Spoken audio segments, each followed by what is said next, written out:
Steve, my good man, how the devil are you? I'm good, buddy. How are you? I was better before I failed to open a can of beer properly on the show. That was a rookie mistake. Yeah, you witnessed me pissing beer all over myself. I was just trying to loosen the ring pull a little because, as I've said before, my stupid fat stubby fingers get in the way, and I can't always do it properly on demand. So I thought I'll loosen it up and I'll go, and then it just cracked before we'd even started recording. So for those of you that enjoy the sound of a beer opening on the show, you just got the sound of the can breaking, but all the pressure had already been released. I can only apologise for my own inadequacies there. Terrible show. And it did leak all over you. It did. I have got beer all over my leg, but none on the sofa, Steve, so we're doing okay. Don't worry about that. I have to be honest, mate, I'm never too concerned about spilling beer on the sofa. Not with two kids about, mate. You seen the state of the ones in the other room? My God. Well, that's why this one's nice, because it's got a blanket over it that hides the stains. So yeah, that's exactly. all good. Not that one. Not that stain that's I just don't really at the know front what there. that is. It's It clearly may fluid of some description. It's probably booze of mine at some point, let's It face might it. be. Like, that's just the reality of the situation. We decided long ago we're not going to replace that sofa because there's no point for two young kids. And it's still comfy. It is still The important comfy. thing is, it doesn't matter if it's a bit stained and it doesn't look great. It's comfy. If you're going to have a sofa, I'd rather have a shit, comfy sofa than a really nice, clean, uncomfortable sofa. Yeah, one of the best sofas I ever sat on was around an ex's house. In their kind of den little side room, they had a big house, loads of shitty old furniture about. This thing was falling apart. There was foam coming out the arms. It was proper old. It was just like the sofa, like where a dad would sit when he came in from work, covered in crap. Okay. My God, it was comfy. Nice. But you knew you were getting stained up when you sat on it. Yeah, that's fine though, isn't it? But I spent hours on that thing. I also don't have any clothes that I mind that get stained, so it's fine. I used to, but now I've had kids, I'm just like, no. You're over that. You're like, nah, not feeling that. Everything's going to get ruined anyway. Yeah, it's when you walk in a room and you see like Brody's like rubbing the sofa. I was like, oh yeah, no, he's just feeling the fabric. No, what he's actually doing is just rubbing biscuit into it. So Brody, and he's there like, yeah, I'm just going to eat this now. You're like, oh, mate. I'm just eating the Farley's rusk. I swear I'm not actually just smashing it into the sofa. Oh, you see Enzo sometimes, he'll be eating his dinner and his hands just kind of like rubbing. It's like, what are you doing? That's always the way, man. Steve, before we start properly, can you do me a favour and just switch that power socket on under the table? Under the table? Yeah, I've just realised neither my computer nor phone are actually charging at the moment. Oh, that would be because I turned it off. Yeah. Because sometimes we get a crazy buzz. There we go. He's for everyone else that can't see what Steve's doing. He's reached in. There we go. I've got power on my computer and probably. Hang on, give me 2 seconds. You can see it. The light's on your phone. There we go, and on my phone. So we're all good. The charging is there. We're all good. I would have waited till the break, Steve, but I've only got 20% battery on my That's laptop, not gonna last. it's not going to last. No, we do get every now and again we get a crazy buzz or a hum in here, and we worked out last time. There's so many power cables about. It's just so much electricity flowing about that just fucks with everything, which is why my phone's on airplane mode. I've got this mat of cables down here. There's cables everywhere. But there's not a lot I can do about that, No. sadly. It's good we pack. We don't have a dedicated studio. We're just in my conservatory, so everything gets packed away, pulled out every Tuesday, and then just sort of strewn wherever the best place for it is. Yeah, exactly. It's quite a mess of cables. I'm just going to take a quick photo of what I can see exactly. Makes for good podcasting, actually, just standing here taking photos, or sitting here taking photos. But I'll post audio that description. Yeah, exactly. We'll at some point, Steve, we'll get someone to like sign the show for us as well, just for any deaf listeners out there that want to really get into MotoGP. Really understand it. Yeah. Maybe that's a niche that we could hit with the YouTube channel, Steve. We'll just get all the shows signed. Yeah, it would cost a fortune, mate. That It would cost an absolute fortune. We're teaching the boys how to sign. Maybe they could do it. Wow, fucking result, Steve. You get the boys signed. If they could sign the shows for us, that would be amazing. That would be the YouTube channel. There's a niche we should get into. Yeah, they learned a new word this week in sign, which is village. Village, good. We could use that for... Oh, there's a village corner, isn't there? Yeah, Silverstone. Silverstone has village corner, so that's good. We need to get them to do... Lukey Heights, what would that be? I haven't got a clue. Okay, so we need to get the kids to be able to name every corner. Okay. Well, I'll give it a bash. There's the challenge, eh? I'll put it on. Yeah, they learned model village. They were talking about a model village. So model village. Yeah. Speaking of model village, I found out the model village near here sold the Banksy. Really? Yeah, they had the Banksy, didn't they? Obviously, we had all those Banksies hit in the summer. And yeah, the model village had one, but they were like, it's just too stressful to have, so we're just going to sell it. because it's you know how much money that fucking thing's worth. It's They're stupid good money. for hundreds of thousands, though. It's Yeah, insane. I think it was $250,000 or something. It was valued Jesus at. And they Christ. were like, we have to take it home every night. We don't take Really? anything home from the model village. It just stays there. We have to take this home every night. It's just too much stress. And they were having to pay Mad. for security there all the time, so they sold it in the end, which is fair enough. My God, I did watch on his I think social media, like the little snippet of him turning up. It was really good. It was done really well. Yeah, the whole video was really cool. Yeah, I've got some things to tell you about that after we've finished recording. I'm not going to put them out into the air. I know some stuff Best about not, that, so we'll have a chat about that later. Okay, one for later. We'll put that in the after show notes. Exactly. How's your week been anyway, Steve? Awesome, mate. We had racing at the weekend. Oh, we had fucking racing at the weekend, Finally, man. it was so good. I was gutted because obviously I was at work Friday, missed practice. I watched the practice and I was watching it all and I was like, oh my God, is Steve watching this? And I would text you Friday night. I'd be like, oh my God, this is not what I expected. And you just replied, well, what's been happening? I was like, what the fuck do you mean what's been happening, Steve? It's the first race. I mean, you're supposed to know what's been happening. I was like, real job. Yep, Steve. I was like, now I remember. I was at work. Who was it put in the Facebook group?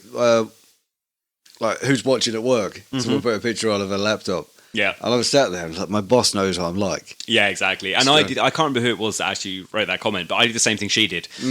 She was clear. It was a really nice picture, wasn't it, of her iPad propped up near the printer. Yeah. And then she's just there at work. And I did comment on that and to explain what I'd done. And what I had done is I'd got up that morning. I'd done a couple of hours work. And I was like, I'm just going to watch, 5-10 minutes of MotoGP while I have my lunch, or my brunch, really. I don't really do breakfast or lunch. I kind of have brunch around 11ish. So I was like, I'm just going to watch 10 minutes while I have my brunch and then I'll carry on with my work. And then 2 hours just passed and I was like, well, fuck, that's my work day done, isn't it? Let's just commit to the fact that I've done 2 hours work today and we'll just move on. I tried.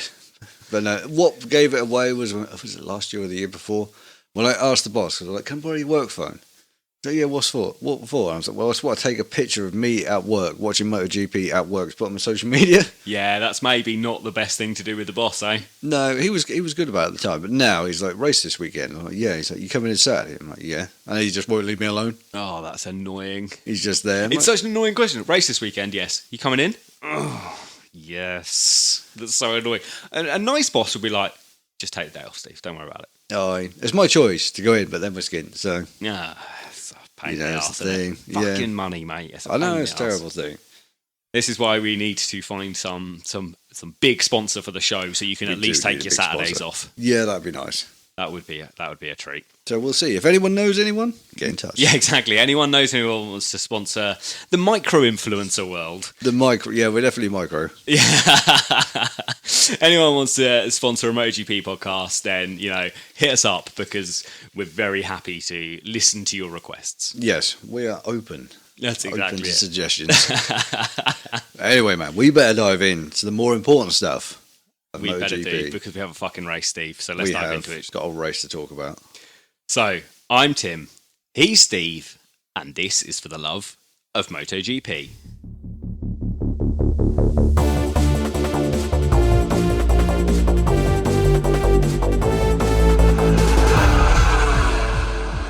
Now, if you're new to MotoGP, don't forget to check out our Introduction to MotoGP show. It tells you everything you need to know to start enjoying the sport we all love. It's aimed at beginners, but you know what? Even if you know everything about MotoGP, it's still fun to listen to. We cover the teams for 2022, the riders, the storylines. We really break down the rule set. We really dive deep. It's a long show. It's nearly 3 hours, that show works out to. It was a really fucking long show. But it's a lot of fun. Ignore all the shit we said about the warning flags, and it pains me, Steve, and it's going to pain me every single week I have to talk about this, but I got a lot of that wrong. And we had a lot of people email in and tell us that we got it wrong, which is we really appreciate, to be fair. I'm not saying this is a dig. We really appreciate people coming in and giving us that correction corner. We would have just rolled with it. Exactly, and we'd have spent our entire lives thinking we knew what a black flag meant, when actually it turns out we didn't have a fucking clue what a black flag meant. But aside from that, the rest of the show is pretty on point. So it is good. Check it out. It just gives you everything you need to know to start enjoying the sport. And I imagine, Steve, with the release of MotoGP Unlimited in 6 days, yes, new fans will be coming to the sport, and hopefully new fans will be coming to the podcast as well. So that's the place to start. Bring them in. Exactly. Speaking of correction corner, Steve, nothing this week. No. So either we got something right last week, or you guys have just been really quiet. Yep, exactly. That's it. We'll take it. It's nice to have a break every now and again from Correction Corner. Every now and again when we've managed to get something right, we're like, oh, we got an entire show right. Yes! It's very smug for us, but then when we get pushed back into that corner, it's always nice to go sit in the corner and visit. I'm a man that very much enjoys, though, learning new things, being proved wrong, having to change my opinions and stuff based on the facts. So, like, when I get something wrong, I actually quite enjoy being told it's wrong, as long as you're nice about it. Just don't be a dick about it. Yeah. Be gentle with us. And every time we feature a Correction Corner, to be fair, everyone has been very, very nice. If someone was a dick, I wouldn't feature them in Correction Corner anyway. No, I might loosely use their comment. Well, I'd use their comment and claim it came from someone else, and then take away all the nasty bits. So it's really a way of getting a shout out. Yeah, exactly. So this week, Steve, there's not a huge amount of news that doesn't revolve around the actual race we've just seen. Nothing really. So we're pretty much just going to dive into the race. Let's go straight for it. So this is obviously the Lusail race. No one emailed in about this, but I did learn why the spelling of Lusail has changed to Lusail. Oh, right. And that's because the local city is Lusail, not Losail, and it just fits better in with the fair enough. That makes perfect sense. Yep. So that makes sense. And it's also been quite fun that I was reading some articles on the race where they kept going Lusail, obviously, because that's the new spelling, that's the new official thing. And a lot of commenters were like, well, these fucking, these journalists need to learn how to spell Lusail, and all these snarky comments. And I was like, ooh, this isn't good, is it? When the comment section on the race turns bad, you know that people have made a tits out of themselves. A little bit. Oh, well, that's not us. Exactly, not us at all, my friend. So we're just going to dive into the race, guys. We haven't done a race review in a while, Steve. This is a new one. Well, not a new one, but a welcome... return to the norm? Return to the norm, that's what I was going for. I was going to say change, but you're correct. A return to the norm. Yeah, it just feels more normal now. Exactly. And we'll go through, as we were doing last season, we will go through the top 5 in Moto 3, the top 5 in Moto 2, and then we'll dive into MotoGP. Go for it. So, Moto 3 first up, Steve. Yes. And the top 5 in Moto 3 looked like this. 5th place was John McPhee, 4th Dennis Onchu, 3rd was Kaito Toba, 2nd Sergio Garcia, and taking a win for only his 2nd or 3rd win? 2nd, I believe. 2nd win, wow, okay, it was Andrea Mino. Yes. Mino's been in the class for a long time. He's been around a while, I think 2017 was the last time he had a win. Was it really that long ago? I believe it was quite a while. Was he on the VR46 bike then? Don't think so. Okay, so he had a win, then his period with VR46, and then his next win after that VR46 period. Well, he's still with...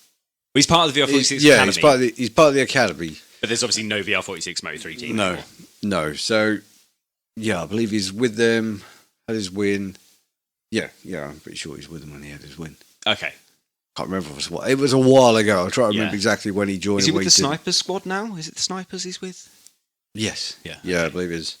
I really get confused between the Snipers and then the guys that John McPhee now runs for. The Max.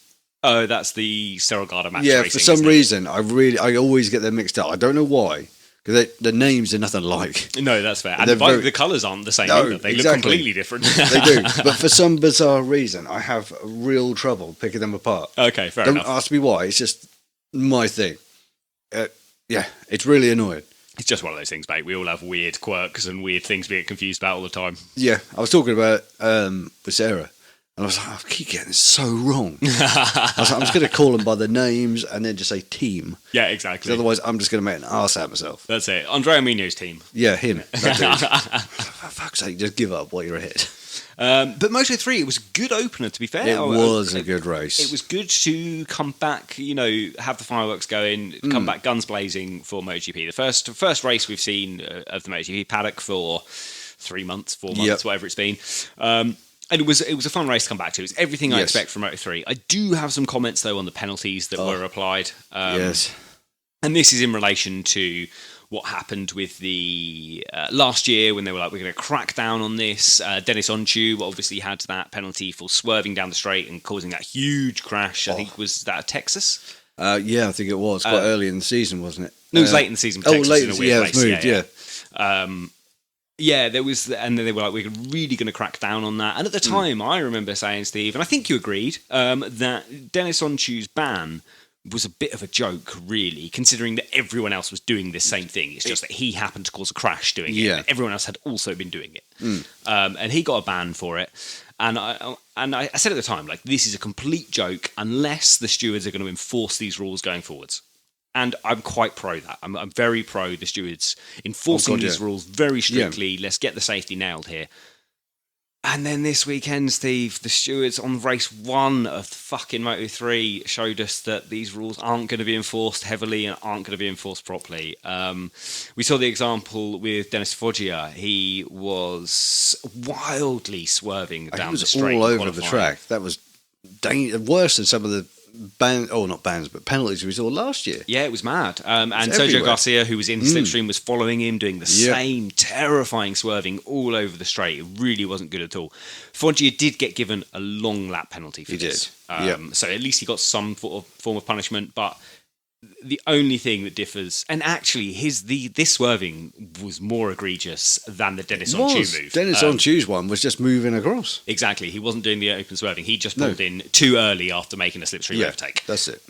This was a deliberate break the slipstream, swerving all over the show, and he got a long lap penalty for it. Yep.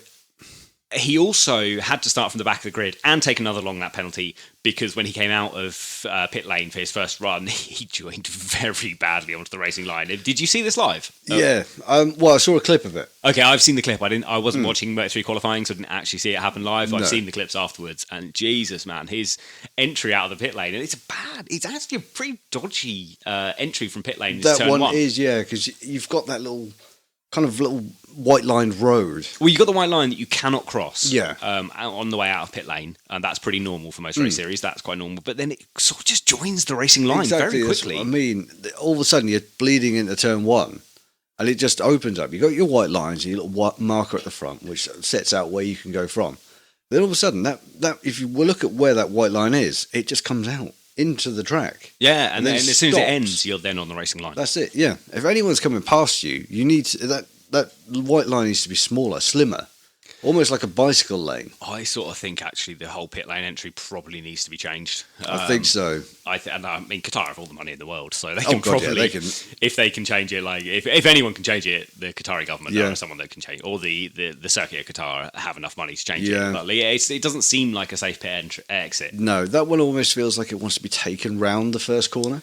I think it should cut straight through the first corner and come out by turn 2. Yeah, just because you could almost then lead onto the straight little flash fire piece after that exit. Yeah. And then you'd be safely into traffic. Yeah, you get it. I think it should come out. You get through turn 1 and then you're onto turn 2. It should come out on the outside of turn 2 and then join from there. Straight round. So although you're cutting off, 2 turns of the track, you're joining the track. It doesn't matter. And you're also doing it at the pit lane speed, which is 60k, which means you're probably... And I mean, even if that works out, actually, you're going to gain time going through there for whatever reason, just lower the pit lane limit. Make it 55. Yeah, anything. That's fine. You can work it out very easily. It wouldn't take a lot. It's a pretty dodgy exit. There's never been a problem there, to be fair. This is the one of the first instances I've seen where you're like, whoa, this looks dangerous. It could just be down to rush of blood, anything. He's just looked, thought, I can make this. Yeah, exactly. I do think that, that the fact he had to start from the back and got a long lap penalty for that, or a long lap penalty for that, is a bit of a joke when you see what he was deliberately doing later on and only got a long lap. It's just weird ruling going on here. There's no continuity. This is what we said last year. There's got to be a distinguished line. Yeah.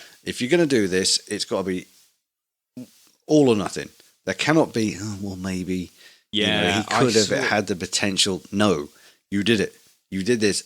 Irregardless of the outcome, caused a crash, you swerved. 100%. That's it. Job done. That's it. You don't have to cause a crash to get punishment for that. If I try and kill someone, I'm still getting done. Like, if I go driving drunk, I'm still getting done for drunk driving even if I don't cause a crash. It's the same thing, isn't it? Like, I'm still getting in trouble for this. And I do think that, I don't know, the penalties are weird. I think while Freddie Spencer has been an incredible racer, had an incredible career, is one of the most popular, one of the best motorcycle racers we've ever seen. Yeah. I don't think he's a good head steward, man. And I don't think that's not anything against him, because it's very hard to be very good at your sport and then be a very good referee at your sport. They're two different skill sets. They don't combine very well. I think you should have racers on your stewards panel.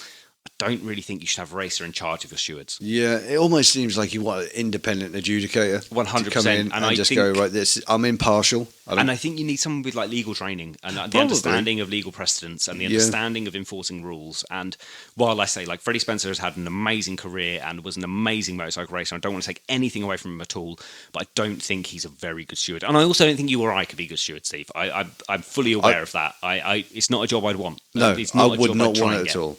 You would be the most hated person out there. 100%, especially if you're enforcing the rules properly. Sadly, Exactly. if you enforce the rules properly, people are going to be pissed off about it. Oh, God, yeah, because you're going to be banning half the grid. But then look at what happened in Formula One last year. If you is start not getting the rules right and they become inconsistent, you arguably ruin an entire season. Exactly. But that's the whole point. Do it well, and it's fair. Yeah, exactly. No one can argue.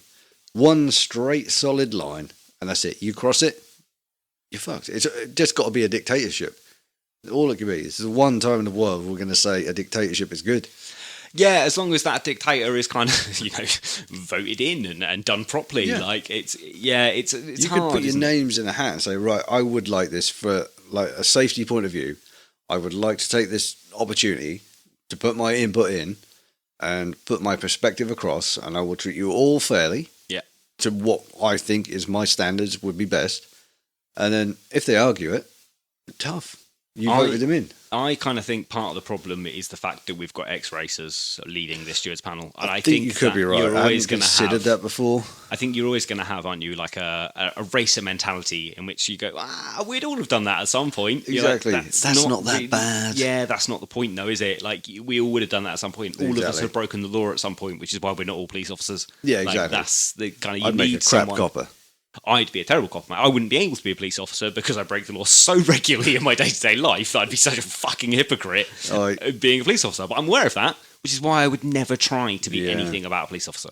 I don't know. I think we're going to have to sit through this and see what happens in the next few rounds and just see what happens. I think there could be a bit of backlash after this one. I think we might see a few complaints put in from various people. So, it would be interesting to see what the FIM and what Dorna do about this, because we've if you're new to the show, you will get very used to me referencing Formula One over and over again. Oh, you will. And those of you who are listening, there's one for your bingo cards. I've referenced Formula One yet again.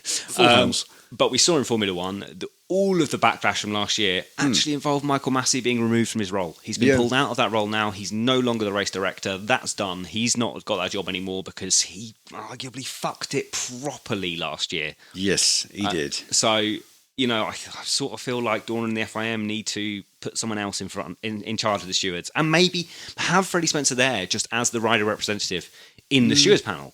But you need someone in charge that's not a rider, I think. I think you need someone independent. Bring someone in from a referee from rugby, let's say, or American football. Well, I just think anyone that's a trained referee that has no stake in the game and has some form of legal training. That's what I mean. These guys are used to managing big situations on the fly. Yeah. They're on a pitch, they say.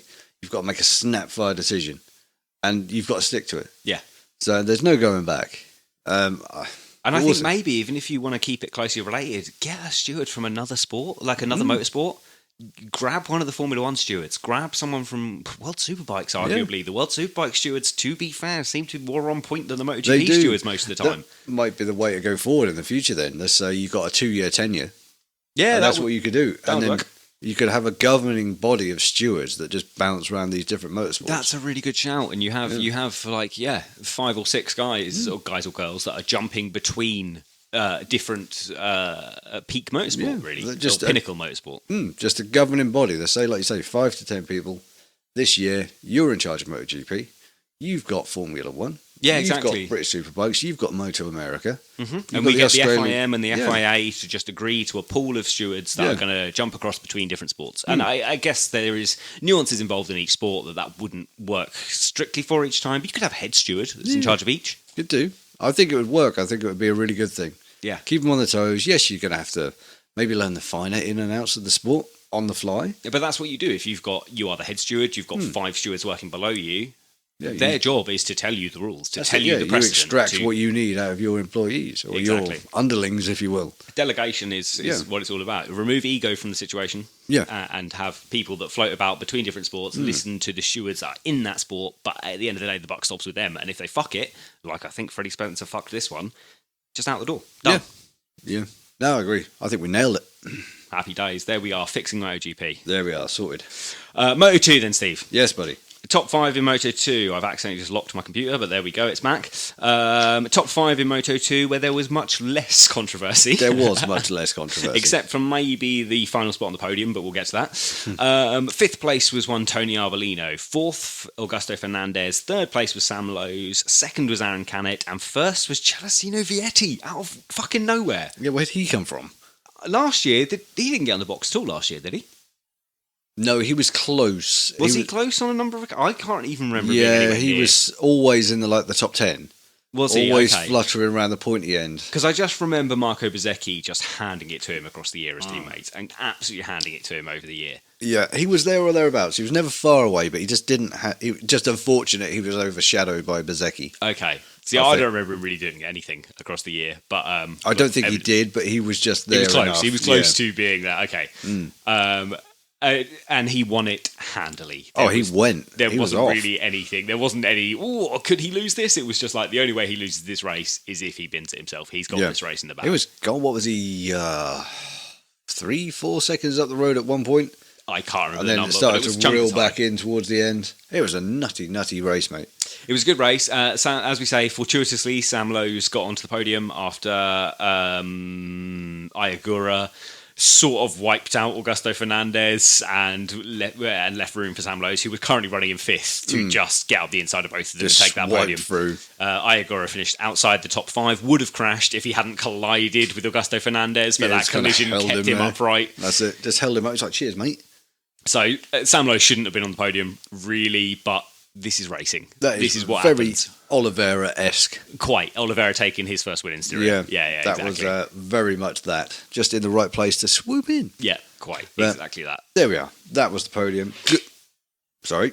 What was that? Something just fell off your desk. Something did just fall off my desk. Was it just a cable just disappearing down the back? I think it was just a cable. We'll see. Yeah, it was. All right, we won't worry about it too much. No, I don't really know which cable it was, but we'll go with it. Oh, it was an HDMI cable. Oh, okay. Not an important cable for what we're doing then. No. That's just for your gaming for later. Yes, yeah. Well, it's just to link the laptop to the monitor, but there we go.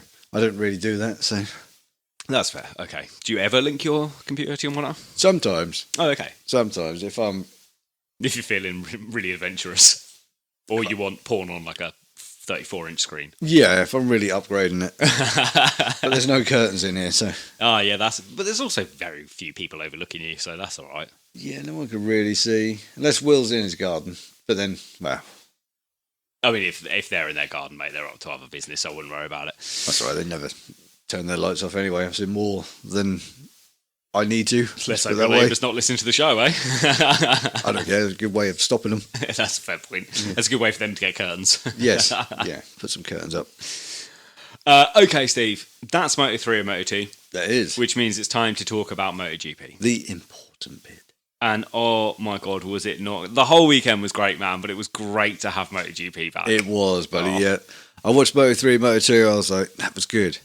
But this is going to be better. And it was sort of... While the racing wasn't the intense, fairing, bashing Phillip Island races that we love, and speaking of, cannot wait for Phillip Island this year, finally, to get back to Phillip Island. It's going to be so good.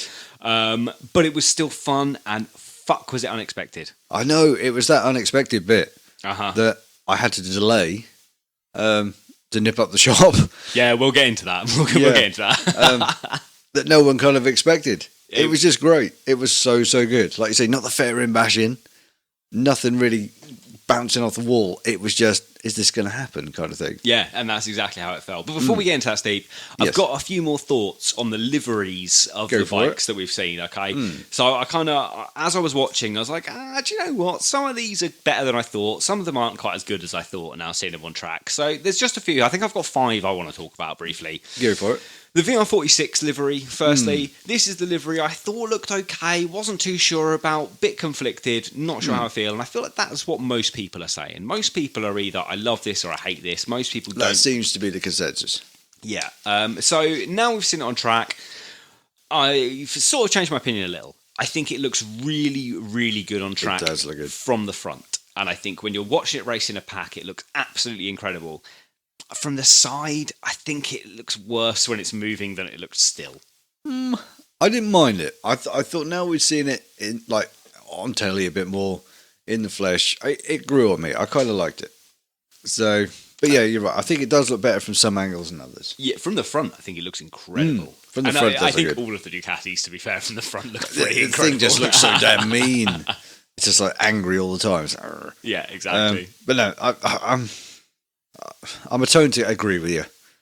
I think from the front, yes. From the side, not fussed. Yeah, that's sort of that's it, isn't it? Kind of how not I feel. Fussed sort of means, in my head, when I'm looking at a racing livery and I'm not fussed, it means it's a bit shit. Yeah. That's kind of how I think. If I look at it and go, whoa, yeah, good livery. If I look at it and go, nah, bit shit. Yeah, that's kind of how I am. I would walk past it in a lineup. To be fair, if I just walk past it on the street, I'd be like, oh my god, it's a. But if it was in a lineup of MotoGP bikes, if we were at that show it was lined up and it was first, I'd go to the second bike. I'd be like, unless it was the only Ducati, and then I'd be like, okay, let's have a good neb at this. If you had one of each team, I'd be like, yeah, that's Grassini, that's that, and then I'll take a picture for the Facebook group, and I'm moving on. I'd quickly slide through it. There would be a lot of time spent on it. Yeah, that's good. That's exactly it. Good description. That'd be one of those. Aprilia then, Steve. Well, I think the Aprilia looks fine, and I have no problems with how it looks. I really wish they'd mixed it up to show this new era of them being Aprilia MotoGP and not Aprilia Grassini MotoGP. I wish they'd just they'd got rid of the black, and maybe they'd gone back to that silver that they had in the early Aprilia years in MotoGP. I know what you mean. Just to show the change in the team, that we're no longer part of Grassini, we're now a full-fledged factory outfit. And I kind of wish they'd shown that, much like Grassini did. Grassini moved from being the pseudo-factory Aprilia supplier, weird setup that they had, to this baby blue bike that looks amazing, looked great getting the result they got. Oh, just a bit. And they really stood out because they changed it. Whereas Aprilia, if you're a casual fan, you actually have no knowledge that Aprilia have changed from last year. The only bit I can see really is when you look at like a Leish, he's lost all his bright bits. He's lost his bright bits, and if you look closely, the bike is obviously skinnier. The bike physically looks different, but the livery, I don't know. It's pretty much the same. It would be very easy to pick out if you've watched MotoGP for the last 2 or 3 years, but didn't pay any attention to the off season, or say you didn't pay attention even to last year, but you'd watched the 2 years previous. You'd jump in this year and you'd be like, oh, that's the Aprilia, that's fine, and you'd be like, what's this baby blue bike? That's weird. And you'd look at the Grassini one. So the Grassini one really stands out.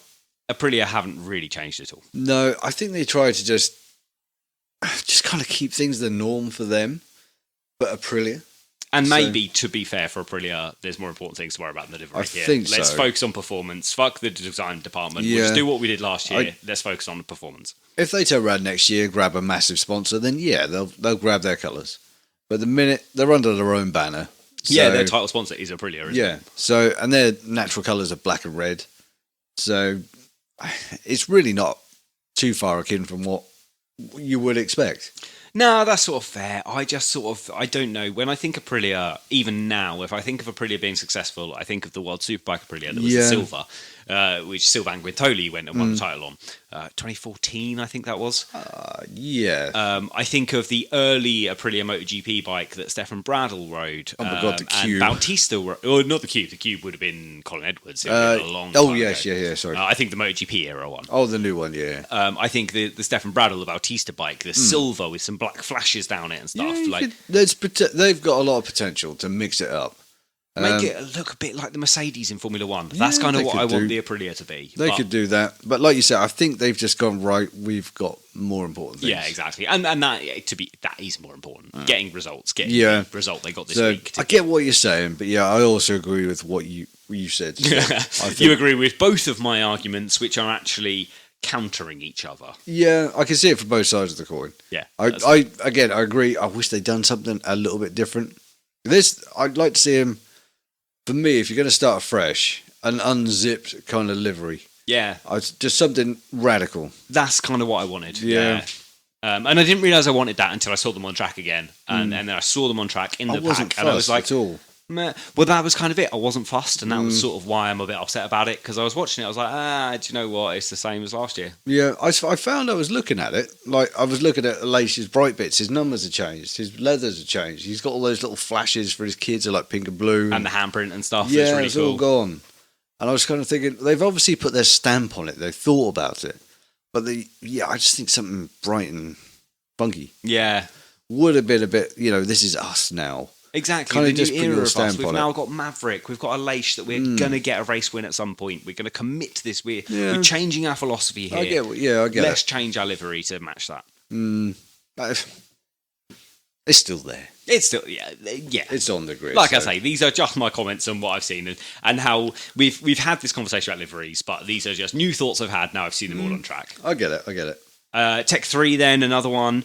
Still a stunning machine. Yeah. Why was the aero not orange? Don't know. And is it because it's interchangeable?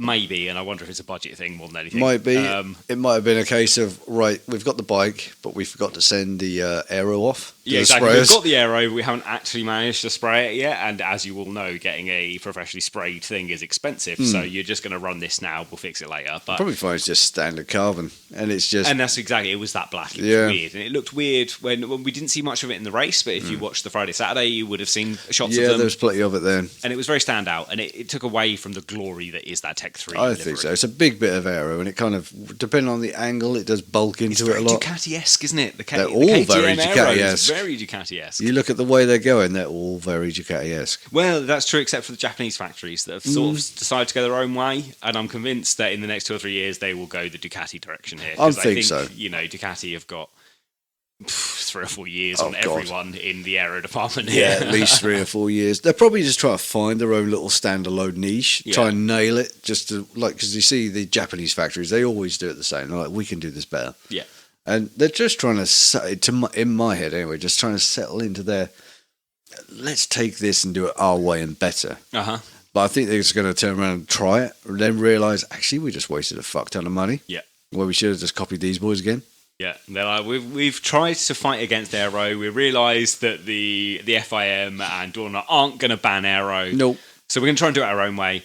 But maybe Ducati, who have spent millions of euros and years of development, have probably got it right. So let's just do what they're doing and let's work on it from there. Let's try and improve what they're doing as opposed to try and change direction here. Because Ducati have spent, since 2014 maybe? 2015?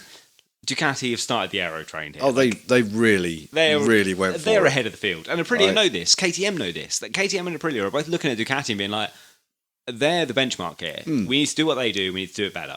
Whereas the Japanese factories all seem to be doing, well, we reckon that we can probably do it differently and better anyway, but it's clearly not working quite so well. No. I think they're just being too stubborn. Yeah, that's exactly. I agree with you. Yeah. I think at some point they just have to go, actually, no, shit, we fucked up. Yeah, those fucking Italians were right after all. Okay, let's do what they're doing. Yeah, in the skip, what we got. Yeah. Okay, Grassini then, Steve. My only comment on Grassini is looks wonderful, stands out nicely on the grid, and I like it a lot. And I only wanted to mention them because it's the new team. Yeah, looks nice. RNF Racing is my final one to mention here, Steve, and this was just because I only realised when they're on the grid it looks exactly the same as the fucking factory Yamaha, and I hadn't really realised it beforehand. It's a slightly different shade, but it's still blue to black, fading upwards. It's still blue to black. It's just a different shade of blue. Yeah, they've gone, let's do what Yamaha are doing, but let's do it with less money and more sponsors. Yeah, pretty much. Yeah. And I still think, I thought it looked shit at the time. I think it looks shit now. It's not the good looking bike. No, not at all. It's really not. I don't know. But then it's hard running a Formula One, a MotoGP team, I'm sure. It's really hard running a MotoGP team. It's not easy at all. They probably had other stuff on their mind, like, how are we going to do this? Shit, livery. Yeah, exactly. Someone's like, I got a stencil. Yes. Well, quite. They've just gone, look, let's find some fucking mug that's mouthing off on a podcast about how you can do it properly. And sadly, they picked a different podcast that wasn't us, Steve, so you didn't get a chance this time. Damn it. Maybe next year, though, Steve. Maybe next year. All right, I'll email Razlan. Oh, God, please do. Your livery's a bit shit. I can probably do it better with some acid and crayons, so just hit me Pretty up. much. I'm on the way. That's pretty much all I have to say, Steve, except just this one comment before we dive into the race review, and it's simply, why must we still have the virtual fan wall? That fucking thing. There's fans now. Fans are back. I don't know. There's no need for this. I looked at it. I even messaged you Sunday. Well, I think you might have messaged me Saturday being like, fucking graphic ads. And I hadn't even noticed them. And I was just like, I didn't even spot that. But then the virtual fan wall really did. It didn't offend me, but it sort of pissed me off that it had to exist still. They zoned out. I forget which one it was. I can't remember if it was the ad or the fan wall. But my God, did they linger on it? For like it's over still a not minute. as bad as it was last year. Oh, no, nowhere near as bad. But this, where they put it, they actually like toned out of the racing. Well, it wasn't a race, it was practice, I think, or qualifying. I was like, I don't care. I don't care about this shit. Yeah, it's just a little Qatar logo down the bottom. Like, fair enough, you're in Qatar, we get that. But then the fan wall popped up. I was like, why? Why have we still got this? People could travel. The only thing I could think of is, and I was trying to justify it in my head, there are still restricted countries. Uh-huh. Is it solely for them? No, because I think Qatar were allowed fans there, and there were fans there. I mean, countries where you can't travel out of. Is there still countries with a domestic? Oh, is there still country? I'm sure there are still countries in the world with a domestic travel ban. I think there are, but then my thoughts are: these just fans from those countries who have no hope of getting to a race? That's probably a fair point, but I don't know. It still annoyed me. What difference does it make if I'm sitting at home and watching on my computer? What difference does it make if I'm sitting on a fucking virtual fan wall just waving? I'm one of 32 blank squares just waving. No one gives a flying fuck if I'm there or not. In fact, I'm just pissing everyone off by being there. Like, I wouldn't get on that virtual fan wall just for fear of I'd pissing sign you up. I'm pretty sure we're in the minority here. I'd just be there with a Formula 1 banner. Yeah. Max? I'm pretty sure we're in the minority. Banner. Who would you have? It would obviously. Well, no, that's not fair. I was going to say it would always be Lewis, but Lewis isn't actually my favourite driver on the grid. It would be Danny Rick, probably. Closely followed by Lando Norris would be my second favourite. Both in the same team, so it's wonderful. So I could just have a McLaren banner because it would cover both. And then it probably is Lewis Hamilton, which maybe that's a bias of being British, or the fact that and again, the bias of being British is the fact that I believe he's the greatest driver that's ever existed in Formula 1, at least in this era. Again, we're to that. Can you compare drivers from different eras? No, you can't. No. But anyway, that's irrelevant. But I certainly would not have a Max banner.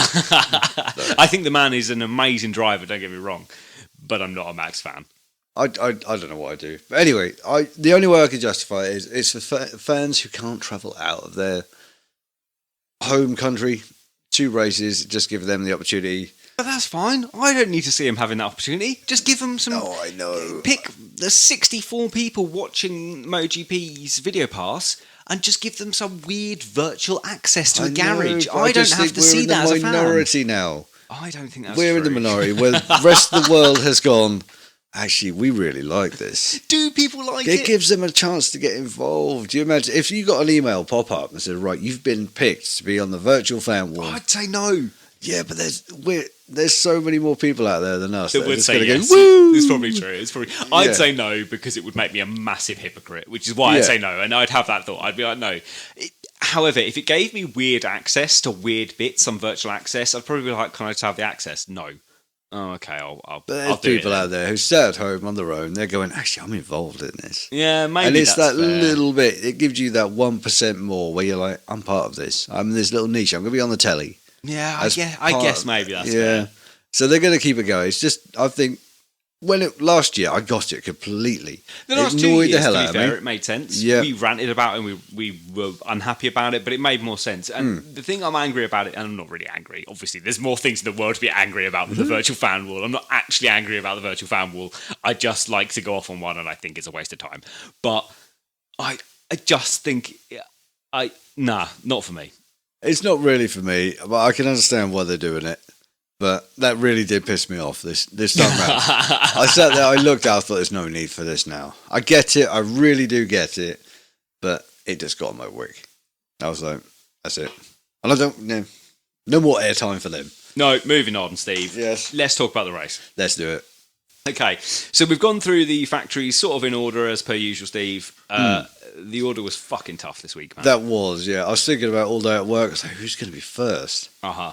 And I was like, normally, years ago, it'd have been Aprilia, but we can't do that anymore. Well, in the previous years, we're like, well, who's the worst of the factories that we have to talk about here? Is KTM or Aprilia, so it's easy to work it out. Mm-hmm. However, now MotoGP is so close and so tight that it really can be any factory, as we're about to come on to. It's just down to individual performances within the grid. And, there's one person that's rescuing many teams that has just rescued their position in our thought category. Yeah, maybe we should look at what the constructors actually scored for these rather than doing this just on our opinions and just see which constructor scored the most points. And that might be a good way of doing it each week. There we go. There's the thing for future reference rather than us just debating it briefly via text and then just coming up with an order. That might be. Yeah, we could bounce off that and then rate each person within that. Yeah, that would make more sense. Might give us more time. Maybe we'll try that for next week. Eh? Let's give it a whirl for next week and see how it goes. Yeah. Okay, fair enough. But for this week, Steve. Yes. Yamaha is our least impressive factory here. Yes. We'll run through each rider as is, I think, starting with the satellite team and going up to the factory team. But Yamaha had let's not fuck about here. Yamaha were the world champions last year. They were. The riders' world champion, yes. At least last year. And there was a lot of expectation on them. And they did not, at least for this race, fulfill that expectation. No. If this is anything like what we're going to see for the rest of the season, Yamaha are screwed. If this is anything we're going to see for the rest of the season, which I don't think it will be. No. But if this is representative of the rest of the season, this is going to make Johan Mir's title defence look good. This will make Nicky Hayden's title defence look good. Yes. It's not great. But we'll start with the satellite team. We'll start with RNF Racing and we'll move on from there. And the first one to talk about here is Darren Binder. Darren Binder, who we've been very harsh about coming into this. Darren Binder qualified stone last, 24th. Finished the race in 16th, and he was just a fraction off 15th, which would have been a single point. He wasn't far, was he? So it was a much... The qualifying is exactly what I expected. Yeah. But the race performance was much, much better than I think anyone, including me, and I think including you, expected. He missed out by 0.02 of a second on a single point, 15th. But that's a narrow margin. So narrow, so narrow. And it kind of looked like on paper, I kind of went, you know what? Darren has done much better than I expected. And I still believe that. I still believe Darren did much, much better than I expected. Do I think we all judged him very harshly initially? Yes. Yeah, I think we probably did him an injustice. But we don't know enough yet to actually categorically say we were wrong. One race in. Early days yet. Exactly, and there's going to be a lot through this show, Steve, where you and I have been like, oh, well, is this the end of the season for so-and-so? No, we're one race in, so we're trying to extrapolate a lot out of a single race, and it's Qatar, it's a weird race. Exactly, and let's not forget, spoiler alert, there was plenty of people who fell ahead of him. Quite, that makes a big difference here. Yeah, there was a big boost up the order just by fallers, but still, he had work to do, and he did it well. And he did do it well, exactly. But not to everyone's amusement, really. Remy Gardner, who spent much of the race behind Darren Binder, said he was very unimpressed with Binder's riding. He was commenting that Binder was running wide on loads of corners, cutting back in without looking, without paying attention to people. Very much taking Moto 3-esque lines through a lot of the corners, which was causing a lot of disruption for the people behind him. Yeah, I did read that, and it seems like he just hasn't... There's that jump. Well, exactly. It's that progressive jump. Yeah. He only knows one thing, and that is Moto 3. Exactly. He's had a huge step up, and you're going to naturally resort back to it. If your mind switches to autopilot, which I'm sure these guys do. Certainly. You're going to go with what you know, and you're going to try and make that work. And if you get into your rhythm, let's say he's halfway through the race, and he feels like he's doing okay, and he's relaxed. And he's keeping the guys behind him. Yeah, you're going to keep doing it. Yep. And if you're taking your Moto 3 lines, which is all you know, all of a sudden you're going to be a problem. And we've also got to remember as well that this was coming from Remy Gardner commenting on the lines here. But the KTM lines are going to be significantly different from the Yamaha lines anyway. We know we need long sweeping turns with the Yamaha. We know the KTM doesn't want those long sweeping turns. We know there's different lines between them as is. So there's just a difference between two rookies riding two very different machines here. Yeah, exactly. Way too early yet to tell what the rest of the season is going to be like. Yeah, but it is going to be interesting to see how it plays out. Yeah, he's definitely done better than what I thought, and already he's sparking a bit of interest. So I think, we're going to Lombok, which is a level playing field after this. And it's a weird one.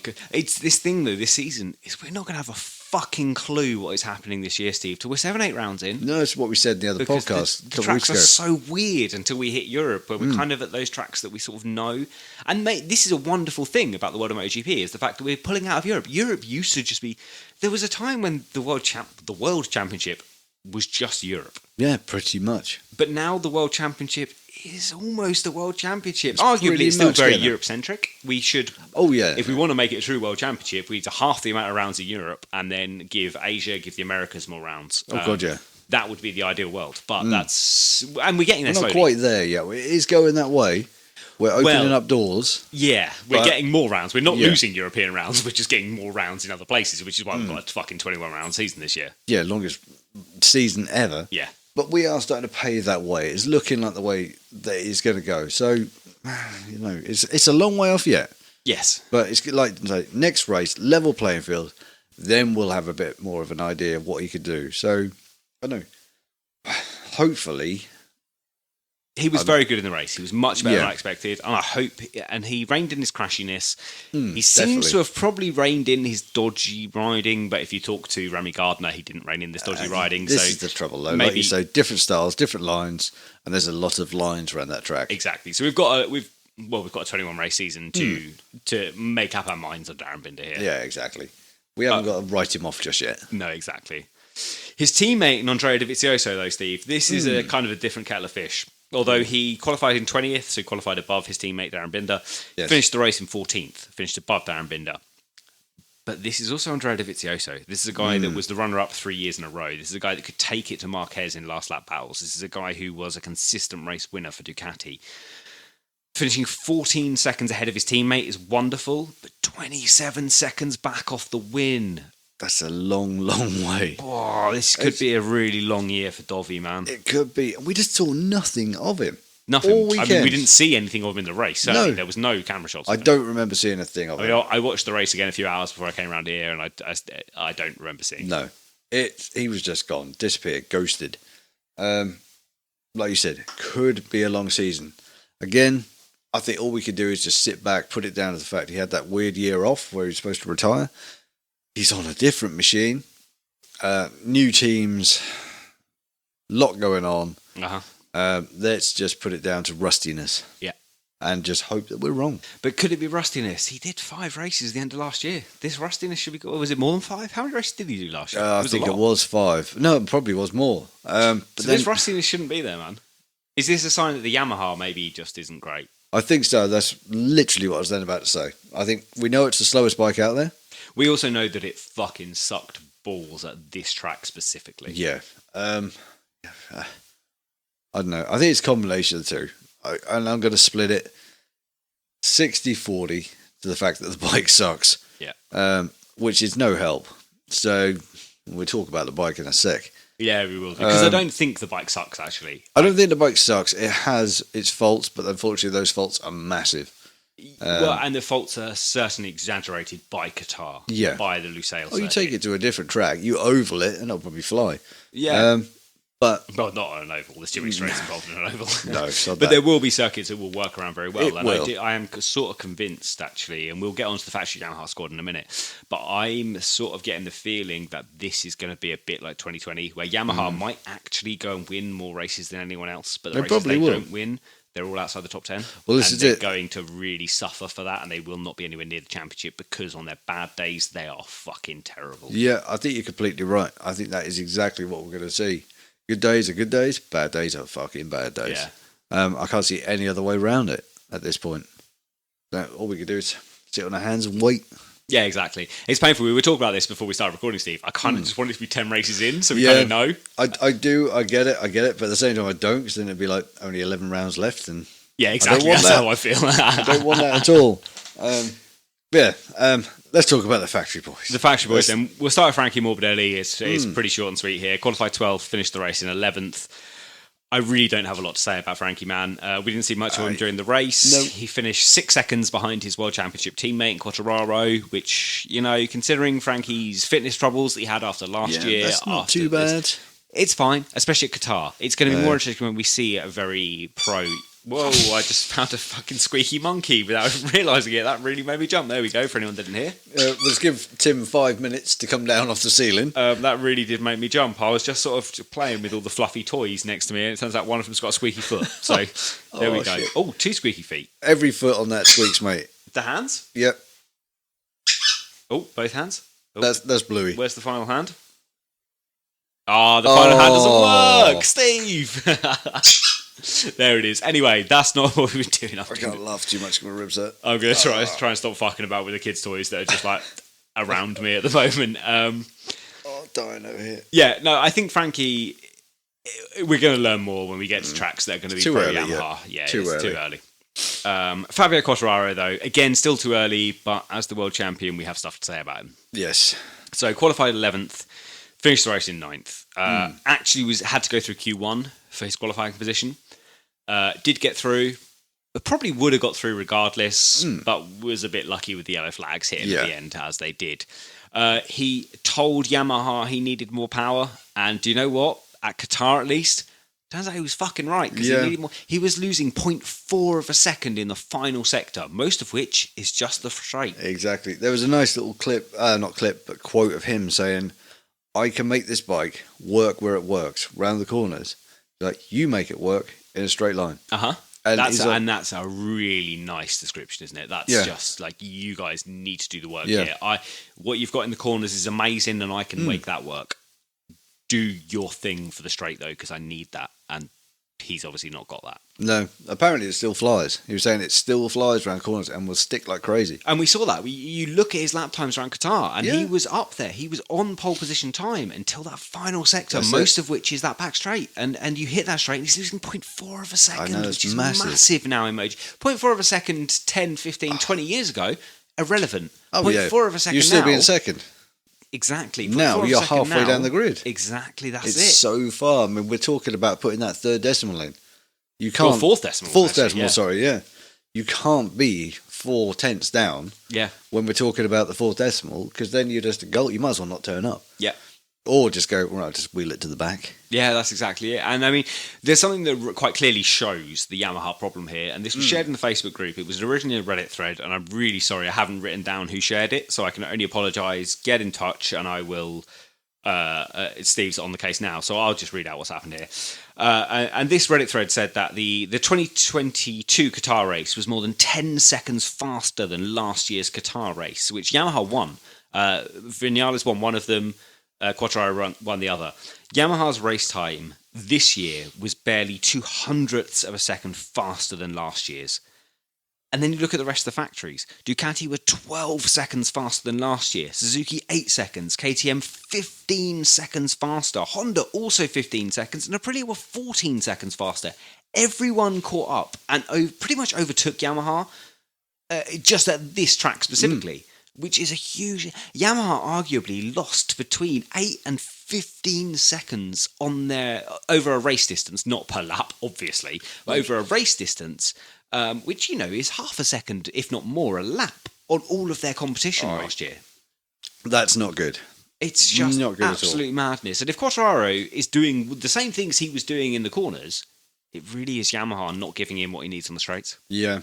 That quote came in from Sean, by the way. From Sean. Thank you, Sean. Sean Gerber. There we go. Thank you very much, Sean, for that one.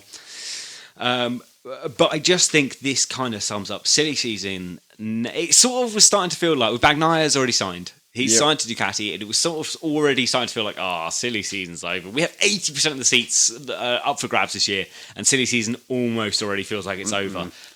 But this race and seeing this has made me go, fuck me, silly season might not be over. No, these Yamaha boys, if this carries on, will be out the door. Well, Morbidelli, I think, has got a longer deal, hasn't he? I think he's in for but we know these contracts could be torn up. Well, the contracts are bullshit. Yeah, like they're not worth anything. Yeah, exactly. They're not even worth the paper they're written on most of the time.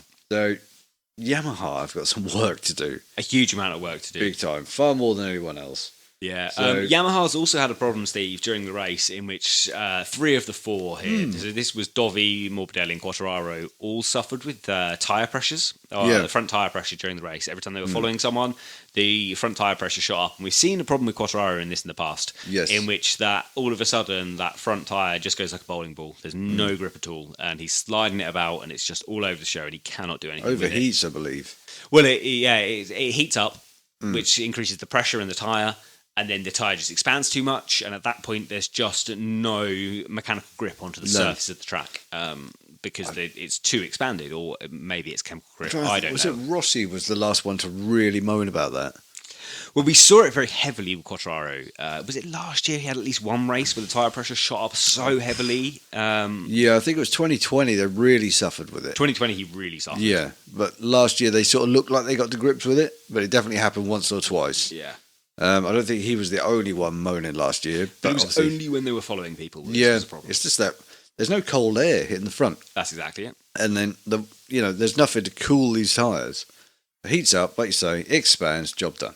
And we saw this. Cal Crutchlow had this problem on Honda on a few occasions. Like we've seen this problem with other manufacturers, but it seems to be other manufacturers had a problem for a year or so and then got rid of the problem. Yeah. Yamaha maybe still have the problem. Yamaha aren't fast at fixing problems. No. To be fair, we kind of know that from Yamaha. If Yamaha or anything, it's very slow and methodical in fixing their problems.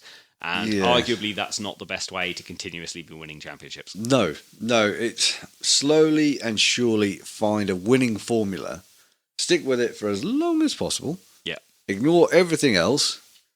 And then when it really looks like all else is lost, consider fixing it, but don't really fix it. Yeah. Pretty much the way it is. That's pretty much exactly it. Right, Steve, I'm not going to lie to you, my friend. I really need a piss. All right. So let's take a quick break. When we come back, we will dive into the rest of our factories to talk about. Let's go for it. So bear with us one moment, guys, and we will be right back with you.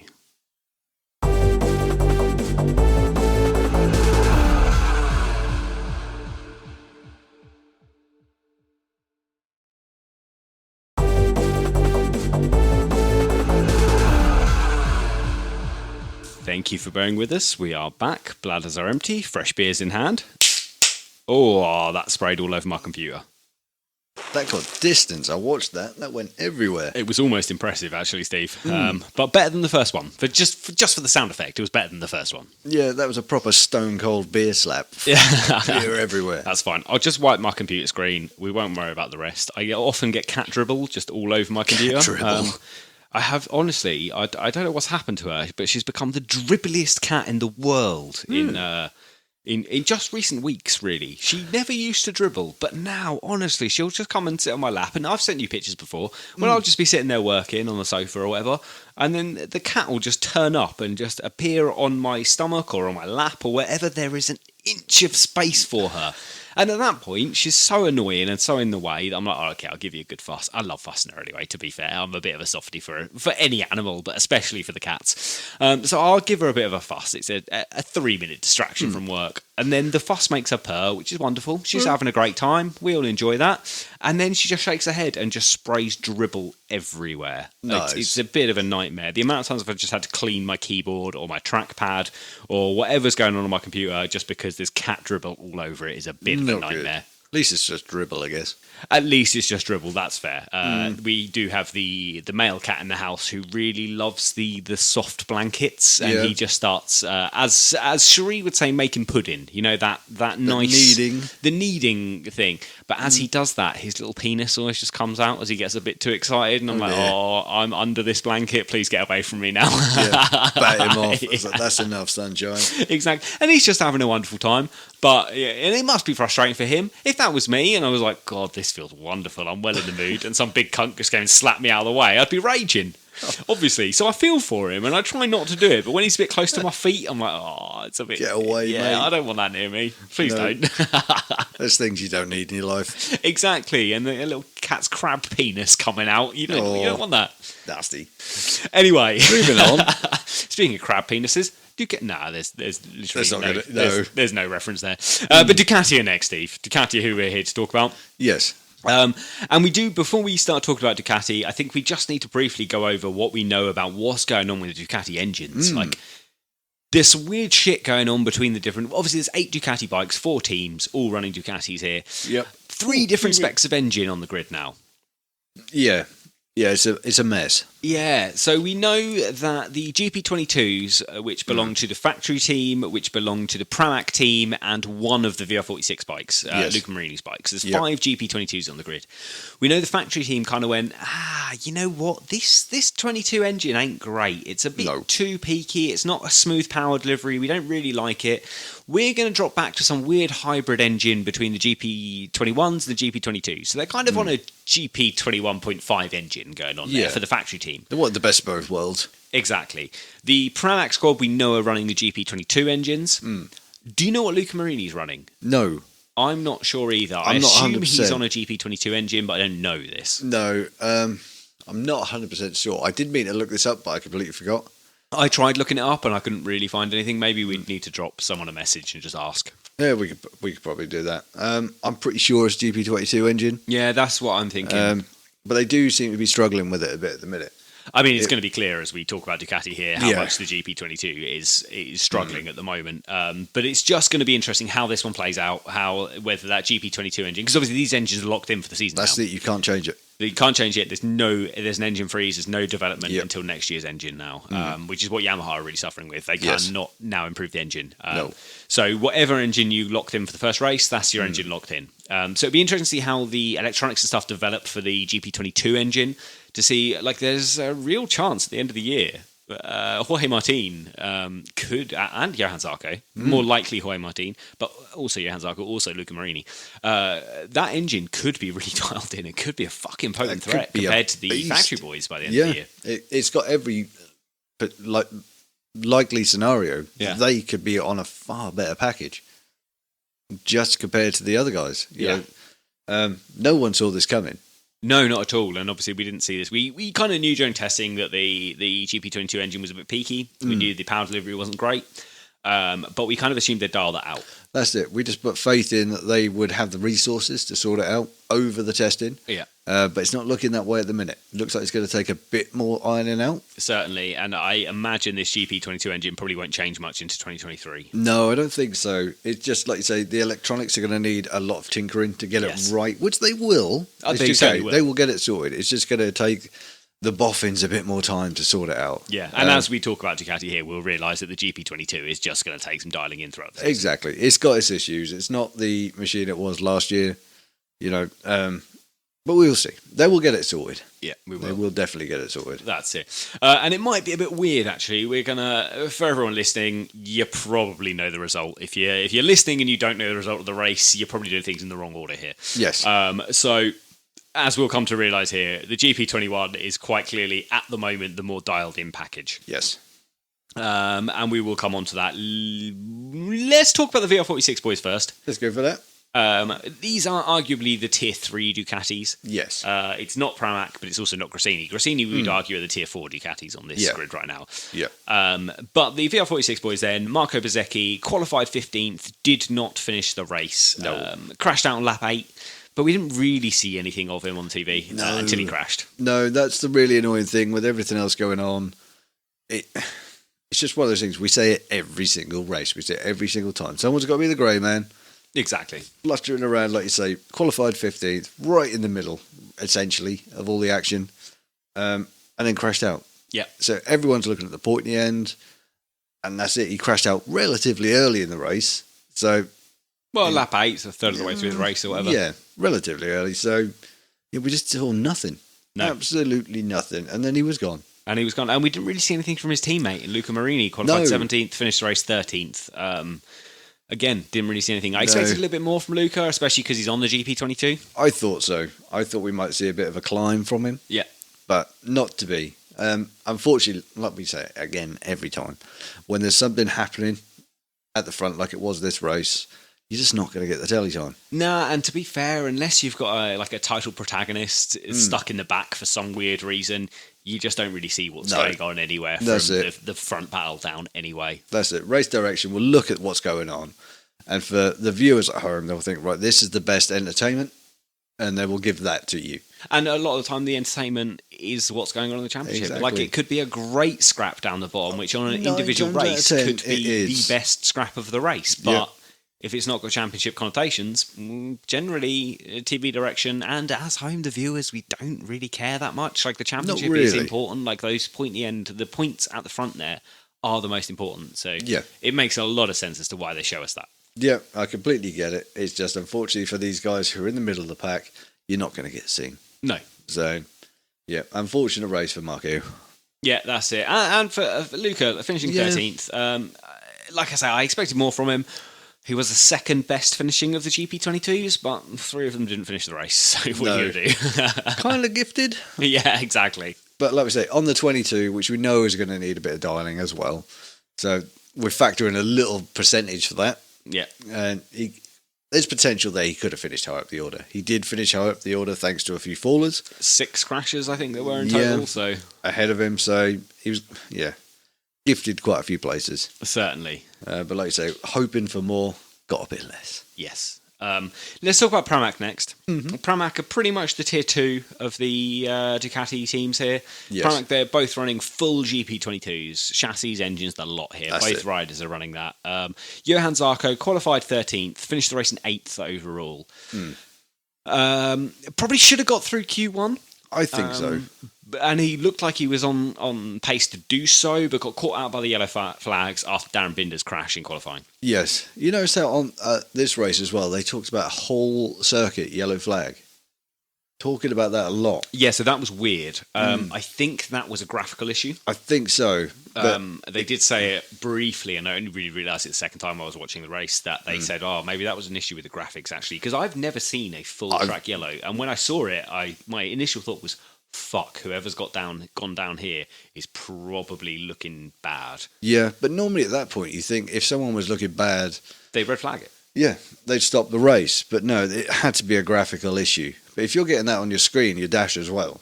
Yeah, I wonder if they were getting shown this or not. 'Cause I'm not sure. I think we were certainly shown it. Yeah. It said it on top of the screen. I probably, and this was during the race, obviously not during qualifying, but we saw this this full track yellow. But yeah, I've never seen a full circuit yellow in MotoGP before. We see it in American racing much more than we see in anything else. So you have full circuit yellows, like that's quite a normal thing in the American race series. Yeah. It's something we don't often see in international race series very often, and it made me, as soon as I saw it come up and they mentioned it, I was like, oh shit, there's something weird. Yeah, something's going on here. But yeah, it quite quickly passed and everything seemed to be fine. Yeah, but like you say, Zarco got caught up in there. Yeah, Zarco got caught up in the qualifying yellow, certainly. But that was Darren Brenner's crash. That was different to the full circuit yellow that we saw in the race. But even when he came to the race, he had quite a poor start. He dropped a load of spots and then kind of just spent the race making those spots up again. That's it. Just chipping away, taking advantage of the 6 guys that crashed. He beat Fabio Coterara by a couple of hundredths. Like Wasn't it was a lot, all was on it? the final. He was behind until that That's final it. straight when he managed to just blasted blast past him. Yeah, they showed the replay on telly, and it was just that drag. Just exactly it. Quattraro was highlights. losing 0.4 of a second per lap on that final straight, and the Ducati was making up all of that time. And Exactly, more. just massively highlights the Yamaha's flaws. Exactly. But that's racing, so That's certainly just racing. It's quite a different start, though, isn't it? Zarco finished second in this race last year. exactly, yeah. You know, we base everything, all predictions on last year, and it was nothing like last year. No one could have predicted this. Yeah. That's why we love it, because it is so unpredictable. That's it. You just, honestly, by the time we get to the end of the year, Steve, our prediction show is going to be, much like last year's was, way out of the window. Yeah, gone already. Yeah. So, Zarco's teammate, Jorge Martin, he qualified on pole yet again. This man's pole record is incredible in MotoGP. One lap pace is nuts. I think he's had 5 or 6 pole positions I in believe his so. season and a race in MotoGP. Exactly. Like, this guy has got more than a 30% hit rate on pole positions, which is just astounding. I know, he's just qualifying master. And he always was throughout his entire career. He's always just has been been amazing over one lap. Like you said in the notes, not the best start. Did get swallowed up. Went backwards quite quickly. Yeah, he hit a wheelie pretty hard off the start, and then when that came down, it kind of shook him along the track a little bit. You see him nearly wipe out a couple of other guys. Yeah, it was pretty swerved close. across, like, whoa, Jesus. Yeah, it wasn't ideal. But he sort of recovered. Everything was okay. But I say recovered. He was still racing around 6th, 7th, 8th at this point. And then things are progressing fine. It's all going well, and then he gets wiped out by Pecco Bagnaia, who was trying to make an overtake on lap 12. It's weird because I remember that I was listening to the commentary and I watched it the first time. I was like, I don't think what the commentators are saying here is right. And then when you see the replay and I watched the race a second time, I was like, this is definitely not right. And they were like, it's just weird. Pecco comes in, straight line braking up the inside of Martin and just loses the front. They describe it as straight line braking, but when you look at that camera shot, they fucking leaned over while on the brakes. This ain't a straight line brake at all. Yeah, exactly. No, that thing wiped out from under him. He was trail braking it in. Exactly. And it just all went wrong. Took Martin with him. And while it looked like quite an innocuous crash, when you looked at it again in the replays, it actually wasn't quite as innocuous as it looked. That was quite nasty. I mean, but Martin was sort of scooped up. Certainly, by Bagnaia's bike. Which we've certainly seen in the past. We've seen this over and over again. But then usually the riders and bikes separate at that point. Yeah, they all stuck there's together. 2 crashes. The bikes go off in one direction, the riders go off in another. But yeah, you're right. This didn't happen this time. No. It came to a point, and actually there's interviews with Martin saying, like, I had to push his bike away from me as we were crashing. And you can see it in the slow-mo. You can see him kind of gripping his bike. The other Ducati of Pecco Bagnaia is beneath him, and he has to, and he said it in the interviews, that he had to push it away with his hand to remove himself. And I'm sure in that scenario, when you think you're pushing the bike away, physics actually says that you are pushing yourself away. Yeah, that's it, yeah. But he had to force himself out of that crash to get away from the bikes that were tumbling away, and he actually ended up in front of the bikes that had crashed. So it was quite a scary spot to be crashing in. It had potential to go really wrong. Yeah, and it could have done. And it's very easy when you are in that point and you're having to hold the other person's bike to stop it crashing your leg. It's very easy. Like, what if his hand had just got caught in a chain or in a sprocket or like in a wheel? Like, there's a lot of moving parts there. Yeah, exactly. That thing's still running in gear. I'm sure there's a cut-off. Well, the cut-off, we see the cut-off usually is a rider runs over to the bike and hits the kill switch. That's the cut-off. And he's crashed in gear. That rear wheel is still spinning until someone hits the kill switch. It's gone. Let's just say, for instance, he didn't manage to push that bike away. The first one digs in. The second one still got its momentum. And then you're the meat in that sandwich. Bang. And these things are not heavy, not light at that pace. No, certainly not. I mean, they're not light anyway. No. We couldn't go and lift a MotoGP bike. Oh, God, no. There are people in the world that could lift a MotoGP bike, but that person is not you or I. No. But he's very, very lucky. But there was nice shots afterwards. They're both in the gravel trap. Pecco goes up to him, gives him a little pat on the shoulder. Yeah. There's no ill feeling. It is just a nice embrace, sportsmanship. Yeah, exactly. Shit happens, and off they go. It was really nice to see both sort of getting on. Emotion at the time. Yeah, it must be high, mustn't it? And we do know, don't we? Both of them spoke to the press afterwards, and we do know that Pecco went and apologised quite profusely. I'm really sorry, that was my bad. I am sorry. Good of him too as well. Some people have been like, no, but no. Good sportsman, straight in the imagine he took his helmet off for the apology as well. You hope so. Yeah. Don't keep your helmet on if you're going to go apologise. It doesn't go well. No. That's when your ambition outweighs your talent, when you're keeping your helmet on. There it is. There's that famous quote, but quite rightfully true. Yeah. In that instance. Yeah, quite. So then, let's move it on to the quote-unquote fourth tier Ducatis before we talk about the factory boys. Yes. Fabio Di Gianantonio qualified 21st, finished the race in 17th. Do you remember seeing him? No, not once. No, neither do I. I don't remember seeing him on the grid. There was no camera shots, normally the walkthrough. Yeah, didn't see that. Not a thing. He was just there. Just there. Did at what work. He did. Just doing his thing. And towards the end of the race, we saw a battle of the 4 rookies that were left. Bezzecchi had obviously crashed. Yep. Then we had the 4 other rookies left. Yeah. We had the Di Gianantonio, we had Ralph Fernandez, we had Remy Gardner, and we had Darren Binder. That was the scrap for the last point between the 4 of them. And Fabio did miss out on that. Yeah. He missed out on the point there. But it was close between the 4, actually. It was a nice little bell. I thought, actually, when I was looking at the points table, I was like, it was quite clearly done. Like, 15th was quite comfortably Remy Gardner. But when you actually look at the gap, you're like, there was less than a second between the 4 of them. Like, it was close. It was probably, I think the race have done actually an article on this. it was probably a better battle than what we saw at the front. Yeah, it probably was. I mean, it would have been fun to see, actually. Yeah, it would have because been. the comments we heard from Remy talking about how Darren Binder was riding. Yeah, and it the would have been battle nice to between see it them, all. It probably would have been. I imagine if you look at a lap chart, their positions were swapping constantly. I think so. But again, it's like talking about race direction, what we get shown, we never see it. So And it's a sad thing, isn't it? Because that's the kind of battle that if that was for the first spot at Phillip Island, the camera would be glued You to wouldn't that. see and we'd be anything like, else. whoa, this No. is amazing. You'd be like 2015. You'd be like, this is the greatest battle I've ever seen in MotoGP. Yeah. And that battle could have been taking place at Qatar between these four guys, but we just didn't see probably it. was, but we'll never know. Uh-huh. It's a shame, really. But there we are. And then we get on to his teammate, Oh, Steve. do we have to? Should we just leave him out? We can't leave him out. While I'd like to, because I think the guy's a prick. I don't think he's a prick at all. I think he's a wonderful human being. And maybe, actually, Steve has overtaken Morbidelli as my most fancied of the guys He's a on the grid. handsome man. Is he not a handsome man?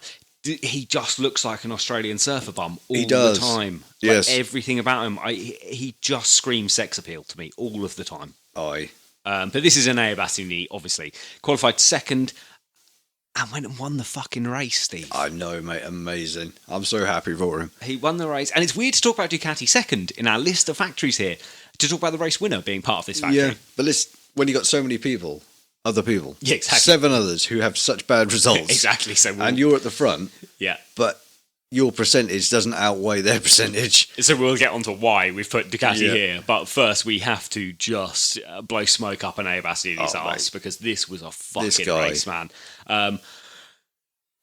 As I text you as the race had ended. I was watching it live, and you've Yeah. been watching all day live. We had been texting back and forth, Literally. like, are you watching? And I think I texted you during Moto 3, you've been like, mate, this is pretty mad. And then you were like, are you watching? I was like, oh, yeah, I'm watching live. So we were texting back and forth the whole time. And I didn't realise then 7 laps before the end of MotoGP, you'd had to pause it and disappear for half hour. So I texted you at the end to be like, well, fuck. And you're like, I haven't seen it, shut up. I was like, oh, okay, fair enough. I'll keep my gob shut. Let me know when you're finished. It was one of those things where I was watching it, and Sarah was out at the time. She's taking the boys out. She's like, it's the first race of the year. I'll take the boys out, go see a friend. You can watch it, you can enjoy it. I was like, great, yes, bonus. And we got, 3:30? And the local supermarket shut at 4. Yeah. And she was like, shit, I forgot to get nappies. I was like, here we go. I was like, right, okay, I'll go now. So literally, as I got in the van, I felt my phone go off, got to Sainsbury's, and I was like, I was Tim. Don't look. Well, I was quite clear, and I even when I think you're watching the race, because we've both spoiled each other in the past. Oh, yeah, big time. I'm quite careful to be like, well, I didn't see that coming. ... Rather than, Yeah. oh my god, can you believe Bastianini won this fucker? I'm like, I'll just say it in the most the most ambiguous terms I Yeah. can. We go into it very tentatively. Yeah. It's like just touch on enough truth to just leave it open. Yeah, thankfully, and neither of us spoiled the other, so it No. was wonderful. But honestly, man, I did not see this result I didn't coming. have a clue. I mean, even as qualifying, I was like, Jesus, where did that come from? Yeah, put it on second in qualifying, which was incredible. I'd have been happy with that. If Well, he'd have quite, ended up and fifth, everyone was happy with that. if he'd have just ended up 5th, I would have still been stoked for him. Uh-huh. But to go and win it, Yeah, quite. I mean, come on. I know he made the pass on pole. He made a pass on Pol. Well, he made legitimate passes on Pol, on Marquez, on Binder. Like, Oh, he did. All He carved legitimate his way passes through on the everyone. pack. Yeah. But he did.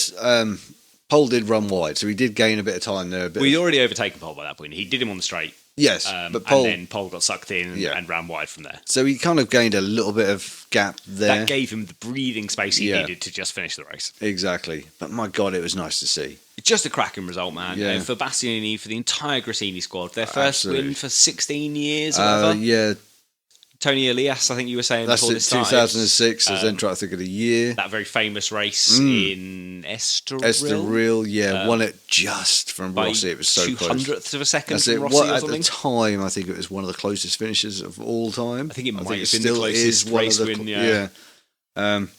Yeah, who was it? Valentino and KRJR. Yeah, great race. I can remember that.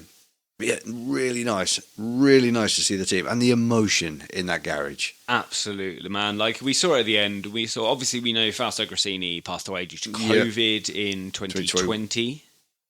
No, 2021. It Yep. would have been 2021. It was about a year ago. Passed away due to COVID, but was very ill and almost comatose for a long time. He was ill wasn't he? we were getting updates for quite a while, weren't we? Yeah, a he really was long like time. up and down, then sadly succumbed to it. And we didn't know what was going to happen. We thought No. maybe the team were going to fold, but his wife, Nadia Padavani, kind of took over the running of the team. And the team swapped from that Aprilia gig to moving to Ducatis. So it was a big change there. But the whole team, man, were just the emotion there. We saw it a lap before the end. There was Nadia just crying. That's it, floods of tears, hiding, like almost hiding behind that other chap in the garage, like, just on his shoulder. I was like, "Don't jinx it." No, and I remember I was watching it. I was like, "Oh my god, I don't need to see the shots of this team right now. I don't want anything to be jinxed in this moment. I'm like, let's just see what happens." But fucking, what a magical result for everyone, man. Yeah, so good. I mean, what a thing! Like everyone was saying, he will be dancing wherever he is. He would have been doing laps with him. So great to see. First female team principal to win a MotoGP race. Certainly, which is a good point, Steve. We didn't bring this up at the start of the show, but it's International Women's Day as we're recording. I meant to bring this up at the beginning of the show. It's a nice time to bring it up. And we've got it in now. So, as it's International Women's Day, congratulations to Nadia for being the first female team principal, for taking a win in MotoGP. And we'll just take a moment here to just thank the women in our lives, Steve, for thanking our mothers, our girlfriends, our fiancés, our friends, everyone that has not only believed in us for this show, but just believed in us as human beings and encouraged us to do what we want to do is just incredible. And I'll take this moment as well to show, while I'm always very appreciative of every listener we have, this is a special day for a certain subsection of our listeners. So for all of those female listeners out there, thank you so much for being involved. Thank you so much for listening. Thank you so much for getting involved in the comments, for emailing us, for letting us know when we fucked up, for letting us know when we've done good. Just for being here with us. Being here and enjoying this journey with us. Thank you all so much. And while we really appreciate all of you, the day is a special day for our female audience and for the women around us today. So a massive thank you to all of you, because without you guys, without women in the world, literally none of us would exist. No. So all I can say is a big middle finger up to patriarchy, and let's just fucking keep rocking. Yeah, rock the women, go for it, girls. Exactly. That's exactly it. Actually, I found a really nice Twitter page earlier on, which is females in motorsport. That's all it's called, and it is just a celebration of women in motorsport. And that's what we need, man. Because while there are going to be some people, we have spoken about this on numerous occasions, Steve, while there are going to be some people that are denigrating having females in the sport because it's a bit too woke. That was an inverted commas for anyone that can't see me doing the fingers. Without everyone that is involved, the motorsport wouldn't be what it is. No, matter what you think of them, whatever they do, they play a part, and it wouldn't happen without them. Exactly. And we've had 2 women on the show we've been lucky enough to chat to who play major parts in MotoGP. Certainly. Without them, teams wouldn't exist. That's exactly so it. So whatever your opinion is on it, fuck you. And on that, Steve says, fuck you. Yep. Don't care what you think. Without them, we wouldn't have it. Exactly. That's exactly it, my friend. Exactly. Yes. Well done to the women. At the end of the day, we will, one day, I hope and pray we will all be equal in this world. But until that day, we have to keep fighting for it. It's as simple as that. But luckily enough, there's enough people out there like us who fully support what they do. Certainly. Want more of them in the sport and are happy that they're there. Exactly that. Exactly. So we're not dicks.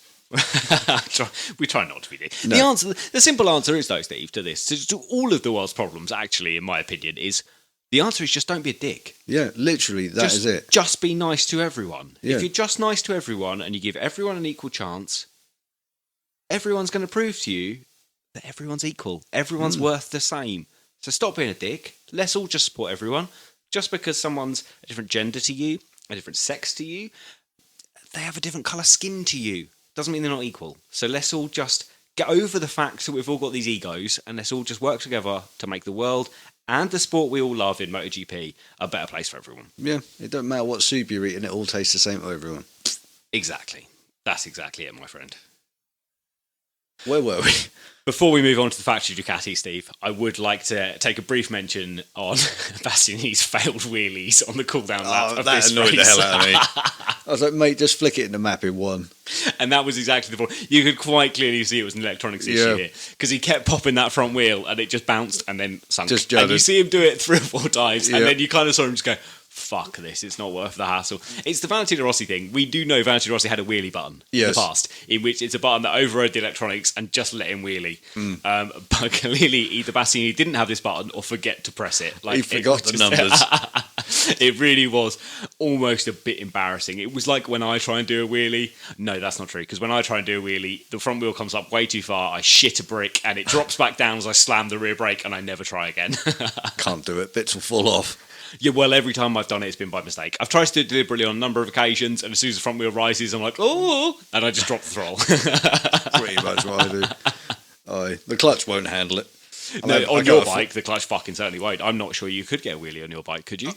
I think you could. I think you'd have to stand on the back. Time for a new clutch after that, though. Yeah, you're going to kill something. Bits will fall off. You will need a recovery truck.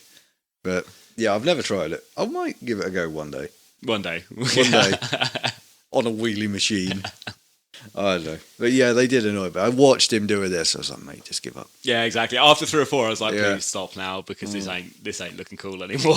just enjoy the moment. Don't worry about wheelies. If you notice, as soon as he gave up, he popped the visor up and you could just see he looked up to the crowd and the emotion, all of a sudden he was crying. Oh, without that hit in. I think just the rush of blood was like, I'm going to fucking wheel it. I'm going to fucking wheel it. Then it sunk in. I was like, there you go. Now you've calmed down. You've got that out of your system. Enjoy it, mate. Yeah, exactly. And massive congratulations to him. Yeah, a fucking result. Huge result for everyone involved. Yeah, I just hope this continues. Certainly. One thing I didn't realise as well that I had in my head, never part of the VR46 camp. No, even though he lives very pretty close, much next door. Next door to Tavullia. He's within spitting distance of Tavullia. He lives pretty much on Mazzano.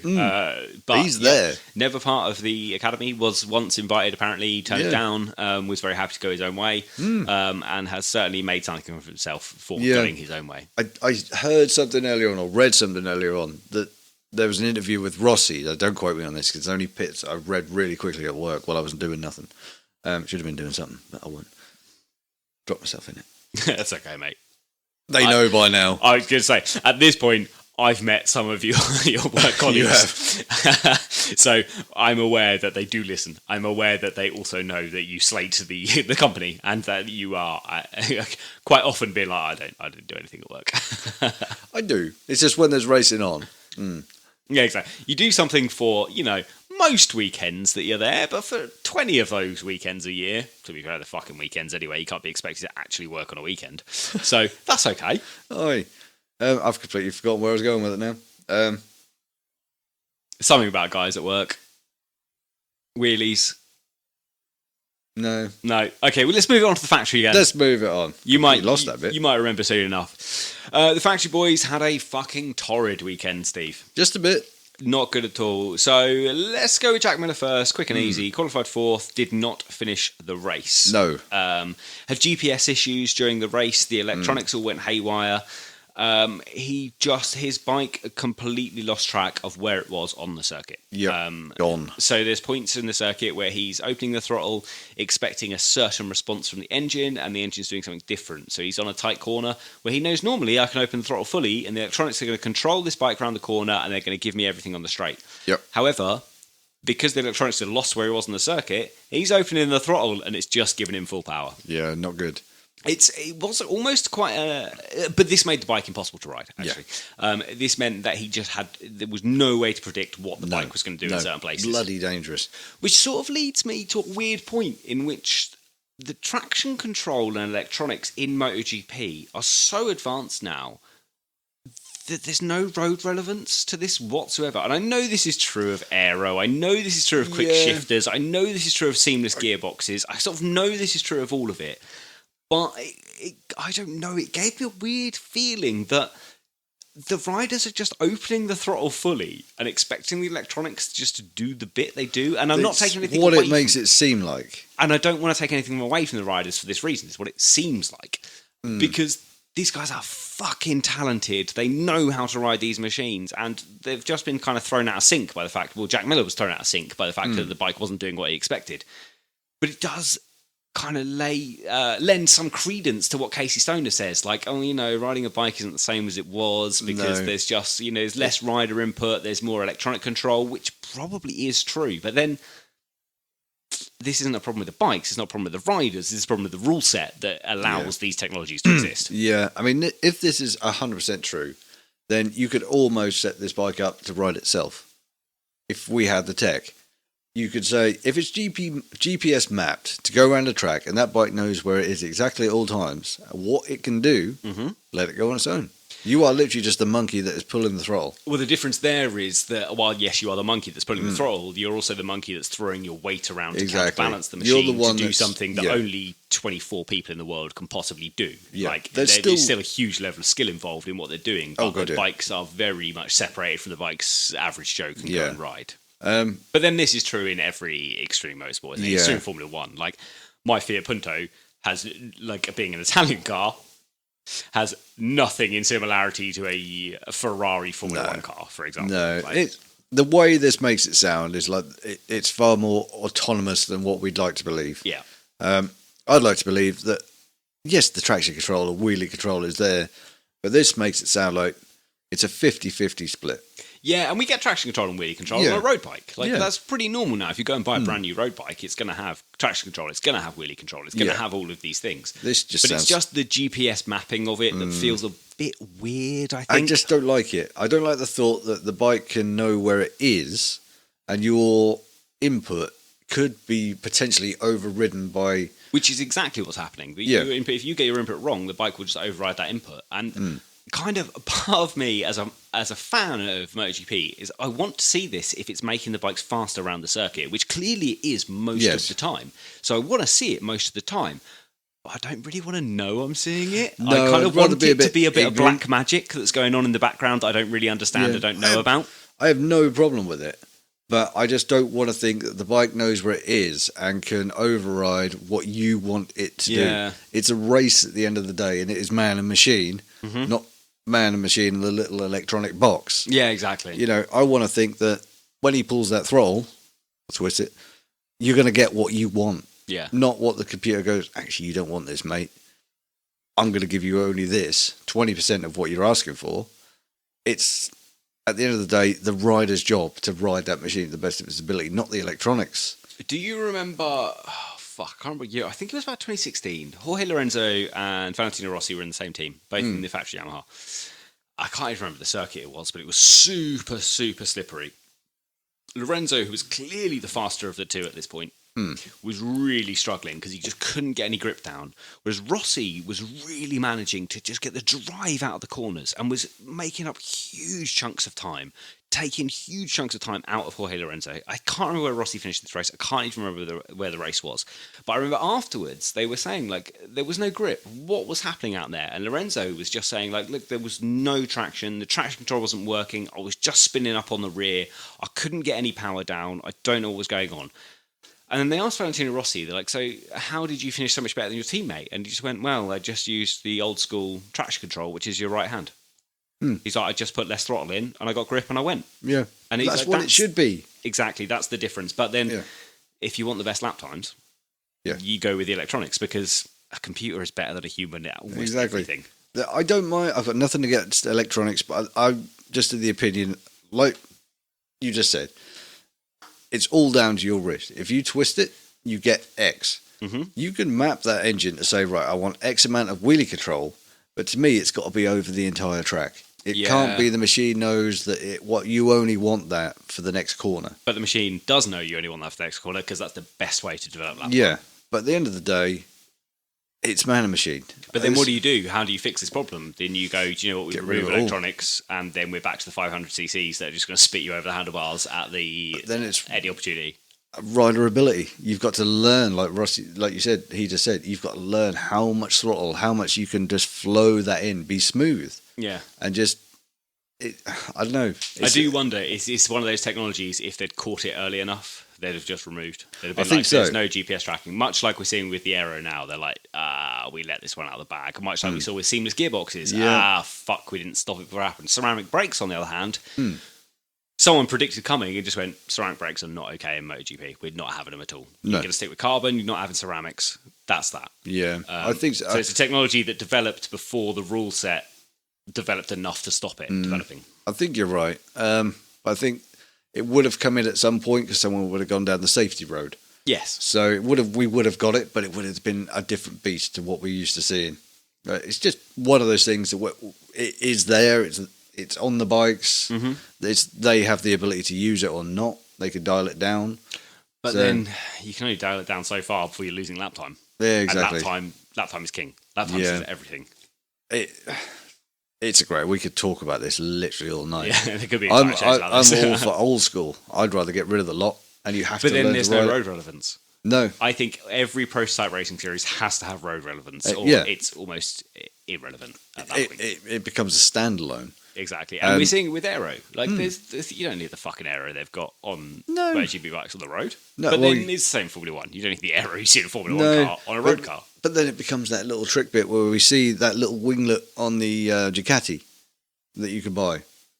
It's got a little tiny fin. Oh yeah, well I mean you can get road-going Ducatis now that are covered in wings and stuff. Yeah, you don't need it. No, but we saw that with the Kawasaki H2R and the H2. Like they were covered in wings. They were fucking stealth bombers at the time. But you look at them now, and it's only a few years on. You're like, there's only about 3 wings on that. What's going on there then? It's now become the norm. It's just all depends on how flashy you want to be for a road bike. Safety wise, whatever. Put on whatever you want. Well, safety wise, we've all ridden fucking mopeds. You don't need anything except 2 wheels and a little 50cc engine, That's it. And you'll get going. You're fine. ABS, all for it. ABS, 10 out of 10. Traction control, 10 out of 10. Wheelie control, 10 out of 10. I'm all for it. It's the GPS tracking and the map in the circuit that's a bit weird. But then that's where we are now. That's where we are in the racing. Yeah, we can't change it. And you can't change it now. No, it all depends on what your point of view is, which side of the fence you want to be. Yep. So this is where we find ourselves. Exactly. But when it goes wrong, it fucks your race. Exactly, yeah. And you have to retire on, lap 7 or whatever it was. Yeah. They obviously didn't put the button on there that just went off. Well, actually, he tried to reset, apparently. He flicked through, Miller was flicking through engine mappings, was trying to reset the entire electronics, and nothing worked. No. So then just had to... And we saw this with Crutchlow in the past. I remember Crutchlow once accidentally... Did he go through a shortcut or go through a timing... and missed a timing loop because he ran off track or something, and then the bike just went... Poof, don't know where we are. He ran on and went through the shortcut.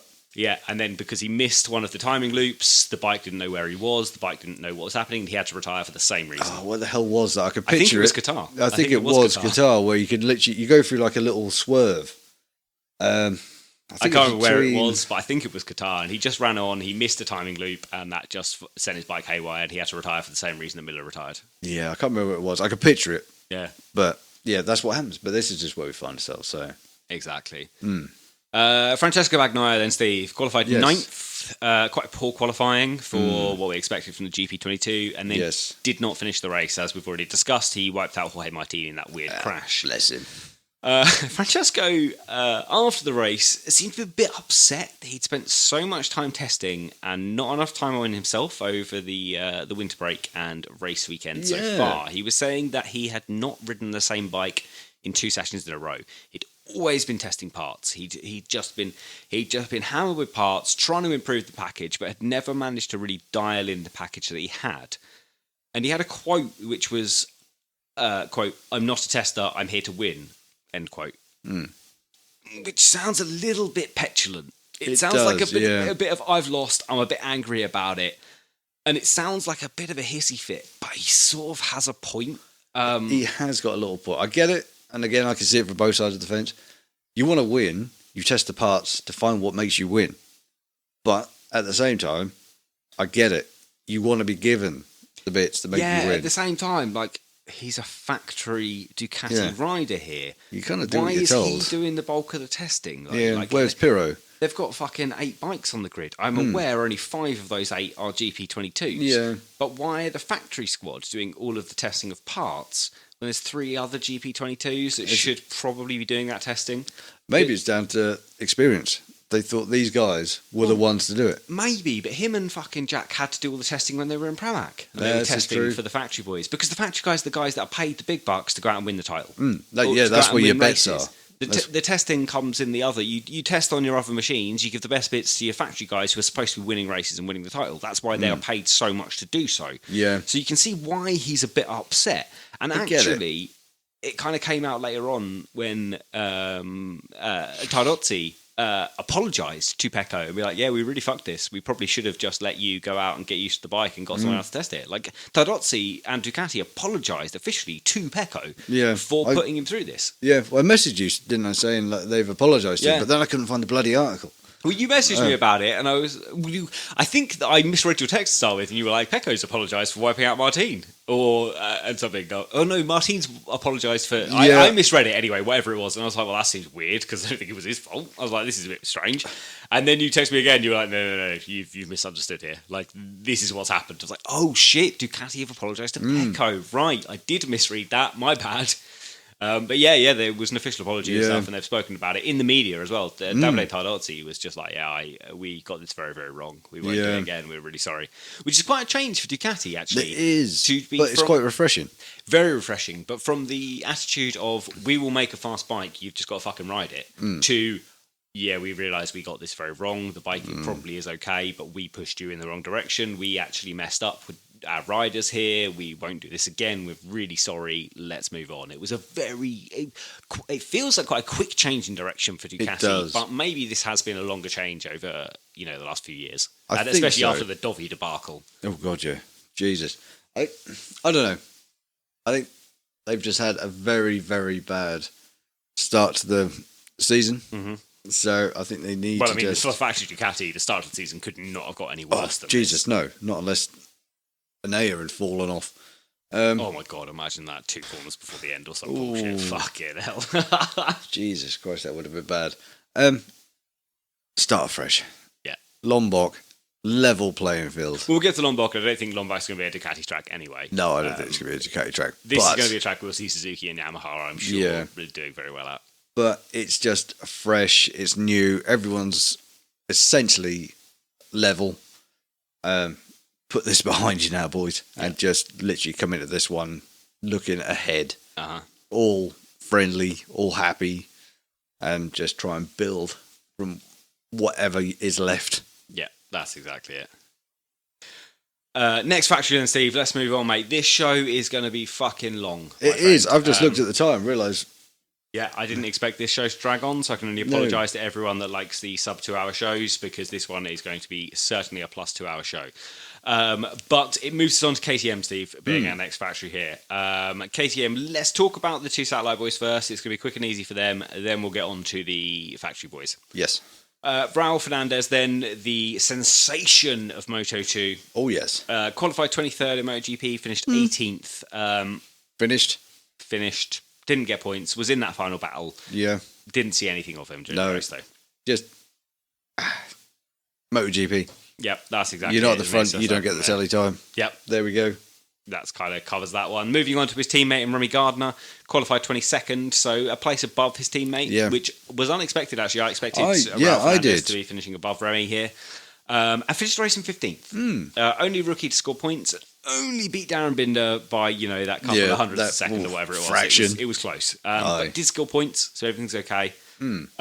Was a bit upset, as we've discussed, about the riding of Darren Binder. Remy believed he could have gone faster. He believed he could have stuck with the other guys, but as the race played out, a single point in your first rookie outing, and the only rookie to score points. Exactly. Is so far, you're leading the rookies. That BMW is coming your way right now. Yeah, exactly. It's already in your driveway. Yeah. Ish.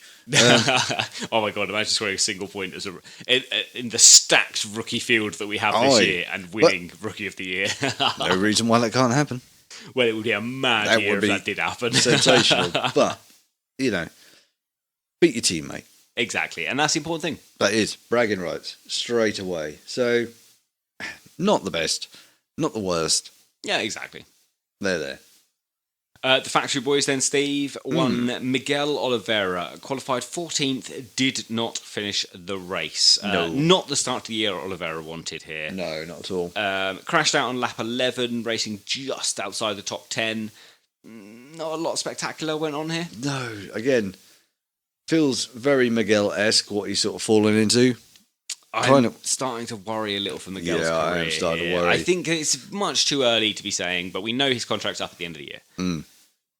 We know that KTM are stacked with talent right now. Remy Gardner, Ralph Fernandez. They've obviously got Pedro Acosta. They've also got Augusto Fernandez now running in the Akiai squad. Like, there's lot so much going on right now. So yeah, he's got to do better than this. Certainly. And we know Miguel is more capable than this. I think, he's got more wins on KTM than anyone else. Yep. I don't know now sheer numbers, but I'm going to guess he's got more podiums on KTM than anyone else. Ooh.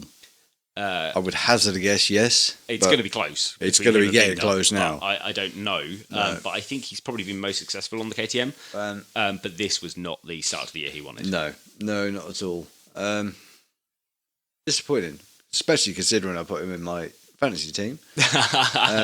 So once again, that means not all 4 riders have finished, but there we go. That's okay, Steve. You're used to that at this point, mate. Yeah, that was the entirety of the last norm. year for you. If anything changed now, I'd be like, whoa, four scores. That's amazing. Yeah, this guy's got some work to do. Yeah. I am a little fearful for his seat, but it's down to him now to convert this. Yeah, exactly. He knows the bike's capable, so it's all the pressure's on his shoulders. Yeah. Do your job, mate.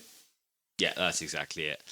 His teammate then in Brad Binder here qualified 7th, got through Q1 to qualify 7th, and then finished the race in 2nd after that amazing launch from 7th into turn 1. He's in the top 3. Like, boom! Where the fuck did that come from? What I honestly thought he jump started. I did too. I really did, but he didn't. He just timed that to perfection. It was an incredible launch, an incredible start to the race, and then he just kept it up, which was just great to see from Binder. Yeah, we know he's a Sunday man. We know he can race. We saw not some harsh overtakes, but he did some clean, firm. Binder's very much the man, isn't he, that will just let the brake off and just run it through the corner and just push you out. But there was none of that. It seemed very clean, everything he did this race. Yeah, it was tight, but it was above board. Yeah, certainly. So, yeah, unfortunately for Oliveira, he's got a teammate that scores well. Yes. And performs well. So this is going to be another deciding factor in his contract signing. Yeah. He's got a lot to keep up with. Yeah, certainly. So pressure, frustration. Yeah, exactly. We'll see how this one plays out. Yeah. Binder missed out on the win by less than half a second against that gap here, but honestly, man, I'm a bit happy that it went the way it did. It's a much better story for Bastianini to win the race than Binder. While it would have been great for Brad Binder, obviously, generally for fans of MotoGP, it's a better story that he came second rather than first. Absolutely. I mean, he was closing that gap fast. Yeah. He was clearly going to overtake him with one more lap. We always say if there was one more lap, he would have had him, which he would. He probably would have done. He closed in a huge chunk of time in that final lap. It was maybe half second in that last lap. Absolutely massive.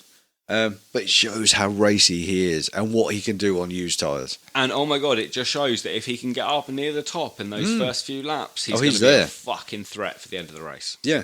I mean, I know there's only one race in, but he's already sitting second in the championship.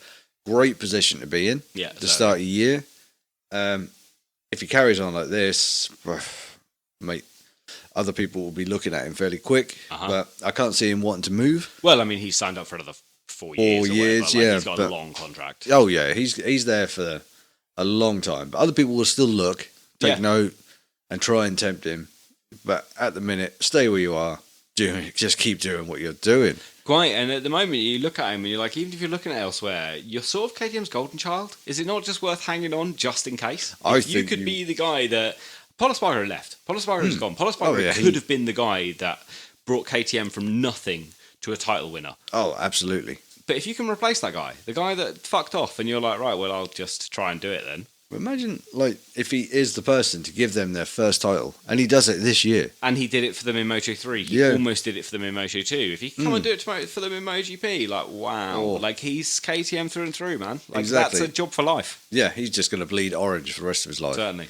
You will be ambassador, I guess, in the future. So, yeah, he's setting himself up nicely. Yeah, a solid start to the year. I hope this wasn't one of the weird KTM races that we've seen in the past. I don't think it will be. I feel like this doesn't feel like one of the strange KTM races that we've seen where they just managed to spike a win out of nowhere or whatever. Like, this feels different to that. So, fingers crossed, everything goes well for KTM and Binder, and hopefully they can be a title threat for the year. I think so. I'm not convinced they will be, but hopefully they can be. Wow, we just have to sit and wait and see. Let's move it on then, Steve. Suzuki are next. Yes. Suzuki, just 2 riders here, nice and easy. To be honest, I haven't got individual notes on each rider. I've kind of just got notes on the Suzuki as a whole here. So Alex Rins qualified 10th, finished the race in 7th. Sorry, not second, 7th overall. His teammate in Johan Mir finished qualified in 8th, finished the race in 6th overall. Both Suzukis looked stronger throughout the practices than they did in qualifying in the race. Yeah, a lot of people saying, like, what happened? Yeah, and it feels weird. They had a lot of pace early on, but that didn't manifest as anything when it came to the race. We know the temperature dropped off a lot. Did it drop off a lot? Yeah, they said before the race the temperature had actually dropped even between Moto 2 and MotoGP. Okay. So whether that played a part or not, I don't know. But from what we've seen in free practice and qualifying, I expected so much more. I thought we could see 2 Suzukis on the box. I did. Maybe one of them would be winning the race. Yeah, at least. I know Mir was 6, but I was going 2 in the top 5. Yeah, that's what I expected. So although this isn't far away, it's still not quite what I expected. But on the plus side, they both finished. They both look good. Both finished inside the top 7. Mir was 4 seconds ahead of Rins. He was. But we're kind of coming to expect that now. That seems to be the normal way. Faster than Rins. Yeah.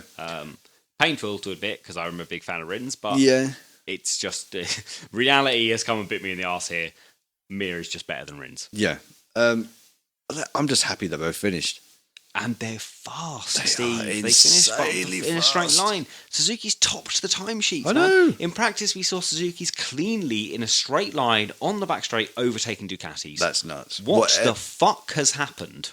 Rockets? I don't know. Something. Whatever they've done to that engine, they have nailed the top speed. And we know for a lot of last year in the test, they were just working on the 22 engine, weren't they? The 2022 engine is the one we're working on. That's what we're doing. We're not testing anything for this year. We're just working on a 2022 bike. And Jesus, does that seem to have worked out. If that is the niche that they were testing, my God, have they nailed it. Well, quite. And I mean, Mir's up for contract at the end of the year. Yep. And there was a lot of talk of him looking elsewhere. I think Mir's probably looking back at Suzuki right now, being like, this could be the place to be. Yeah. Absolutely. You look at the woes Yamaha have got, you're not going there. You're definitely fucking not going there right now. No, Honda looks set in the factory.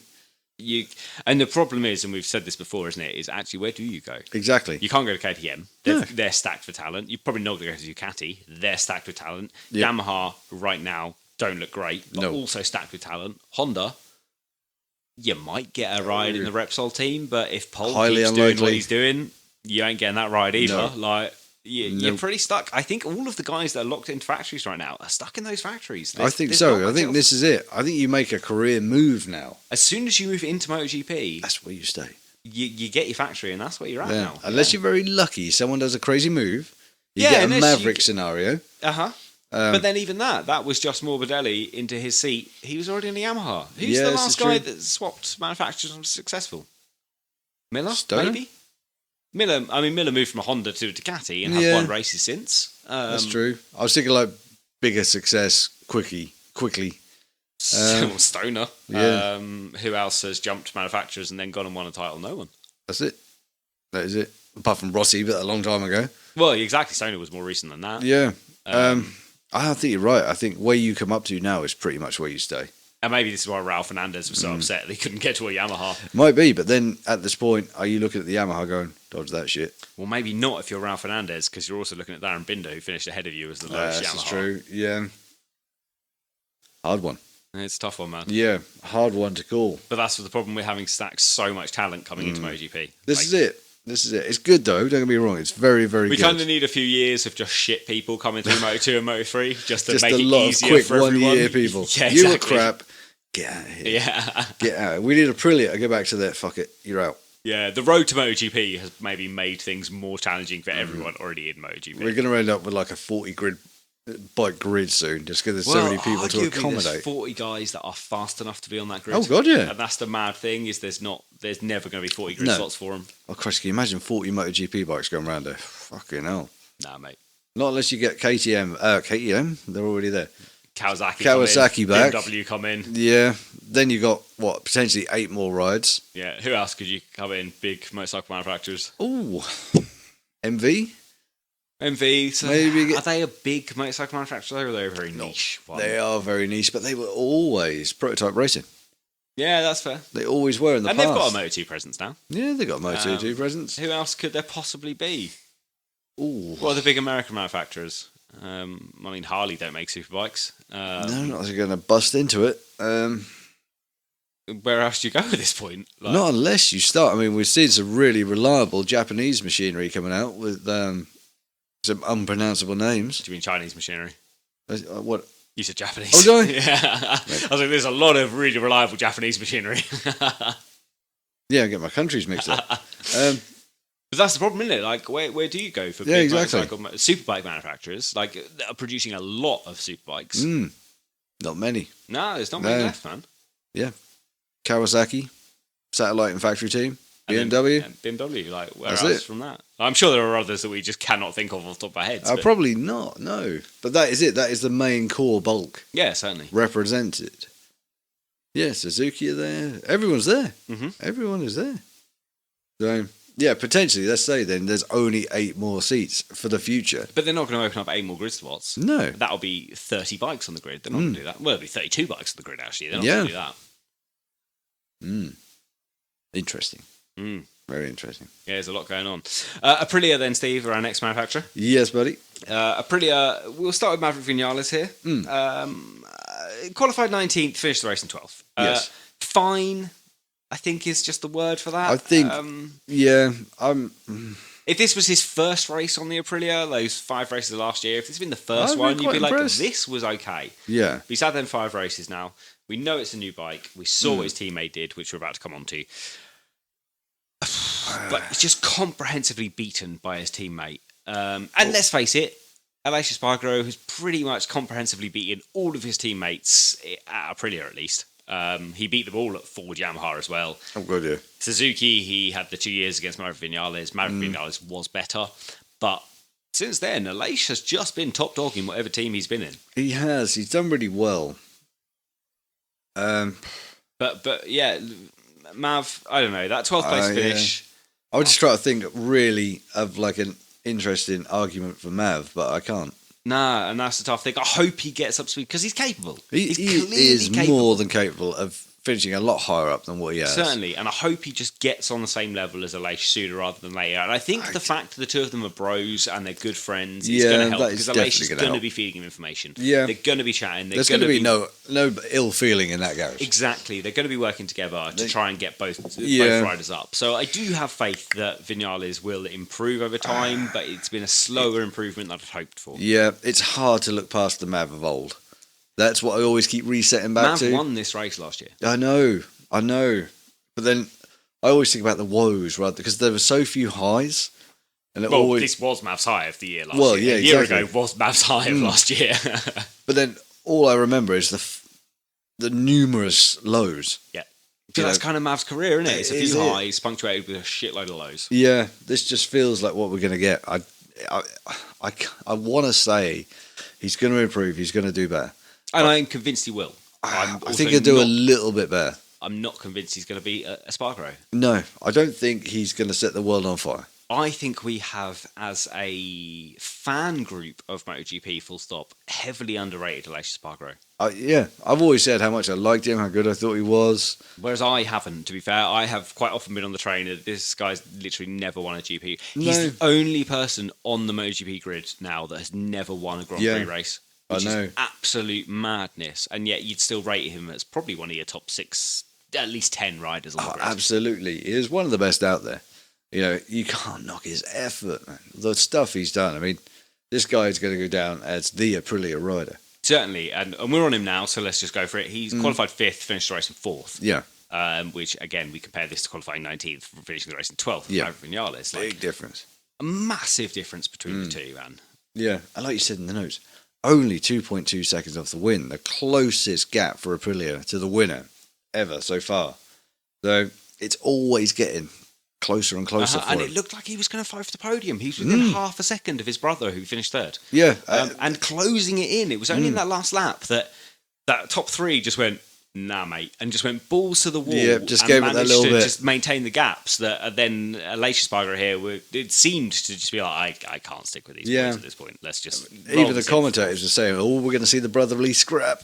Yeah, and we all expected to see it. Yeah, and we do know that, to be fair, Aleix Spargo is angry at literally every other person. He'll fall out with his brother. He's going to flick you the bird. He's going to wave his arms. He's going to rub fairings. Doesn't care who you are. He's just going to go for it. And that's kind of what we expect from him. That's it. I was really looking forward to it. I was like, go on, let's have a fight.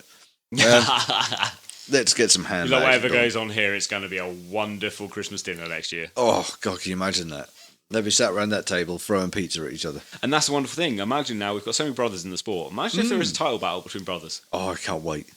That's going to be one of the best things ever. It would be amazing. Especially if, I don't know, a scenario where there's a third person involved and they wipe each other out and that third person gets the title. Oh, my God, GP1 would be all over it. The tabloids would love it. They would spill themselves over that one. They really would.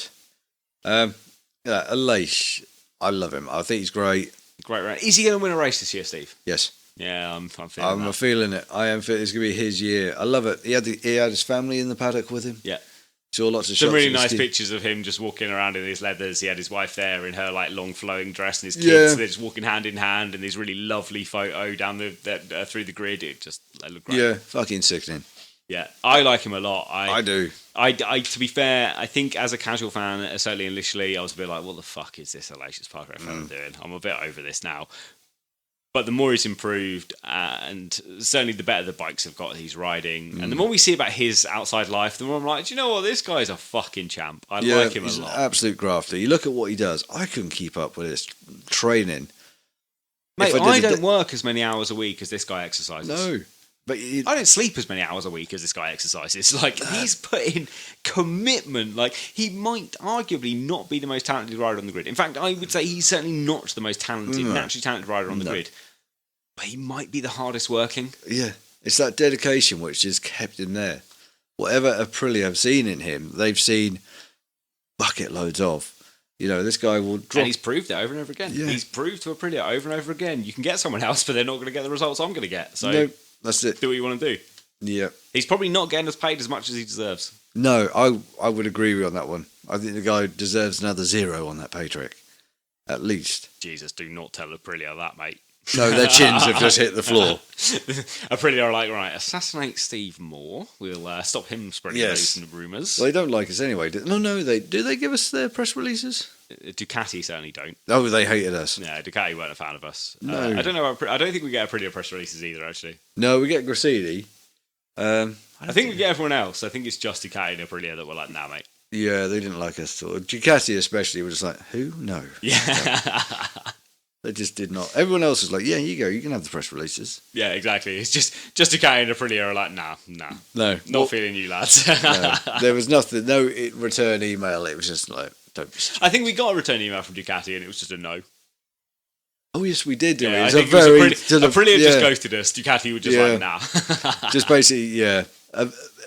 In a very, political kind of nice, no, lads. Yeah, exactly. You don't know. Yeah, like we don't even consider you ants on our shoes. Actually, Yes. no, not happening. Yeah, I've forgotten all about that, actually. You just reminded me. Yeah, that was a fun email to read. Well, sure. We didn't take a lot of reading. No, exactly. It was 3 lines. Yeah. No, lads. Fuck off. Moving on then, Steve. Honda. Yes. Honda are next. And the final factory. Yes. I thought we were going to run really long. We are running long. But actually, these last 3 factories we've torn through. Yeah, I think we realised we were going to be massively long. And a lot of the talking points were in the early factories too. Yeah, they were. So Honda, Steve, let's talk about LCR first, because again, it's quick and easy, because I've literally nothing to say for either rider here. Taka Nakagami, qualified 16th, finished in 10th. Okay, it's just Taka Nakagami doing Taka Nakagami, really. Yeah, doing his stuff. I don't expect anything. Scored points. Yeah, he's done exactly what I expect from him. Yeah. Alex Marquez qualified 18th, DNF'd. I'm disappointed with that. Yes. I am. At least I think he crashed out around lap 12, was it? I haven't written it was it down. about I think halfway it was around through. lap 12. I was expecting him to at least finish above his teammate, wherever that may be. I certainly hoped that was going to be the case for his career, because obviously this is his now third year in MotoGP. Obviously, he's had a weird career progression where he came into the factory team, was dropped down to the satellite team, so it's all a bit weird. It's a bit of a mismatch. And he had those podiums with Repsol Honda, did. so we sort of know when conditions are right, when the bike is right, Alex Marquez can perform. And let's not forget, Alex Marquez is a Moto3 World Champion. He is a Moto2 World Champion. He's got more World Championships than most riders on this grid. Yeah, he's got pedigree. Exactly. And, he's also related to one Marc Marquez. So Exactly. there is going to be a certain amount of just genetic talent that is passed down between them.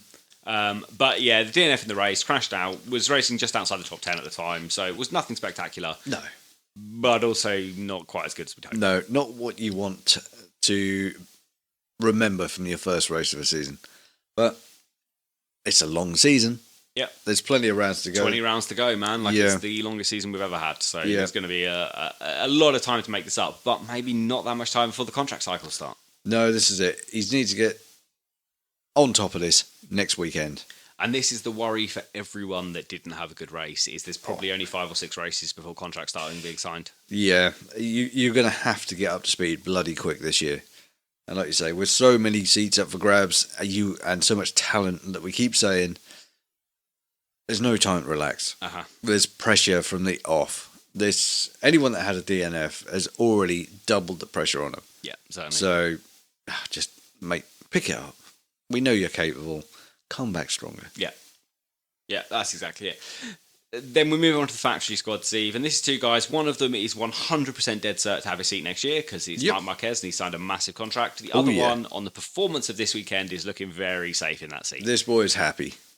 So let's start it with Pol Espargaro then. Qualified 6th, finished 3rd in the race, Steve. To finish on the third step of the podium here, the bottom step of the podium. Cracking start to the season. Mate. At least on paper it was a cracking start, Steve, because he probably should have been a bit higher up if it wasn't for running wide on that one corner. Turn 1. I was 3 or 4 laps before the end of the race. Ran it super wide just after Bastianini had overtaken him, got sucked in Bastianini's slipstream, missed his braking marker, ran it super wide.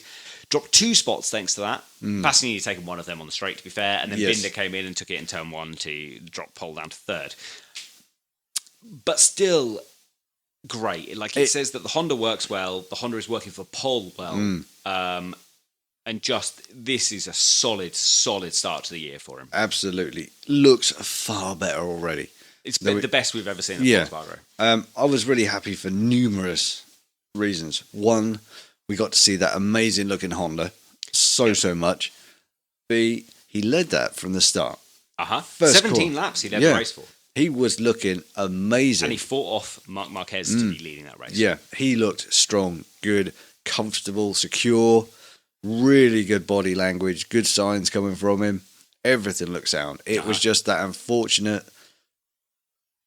drag from Bastianini that just pulled him on. Yeah, and just missing that braking marker. Yeah, just getting that braking marker slightly wrong really screwed him there. That's it. Could he have held second even if he'd done it? Maybe not. The pace Binder had. No, I don't think so. He had that aging soft tyre on the front. Yeah. I think he was on soft. No, it was soft on the rear. He had an aging soft tyre on the rear.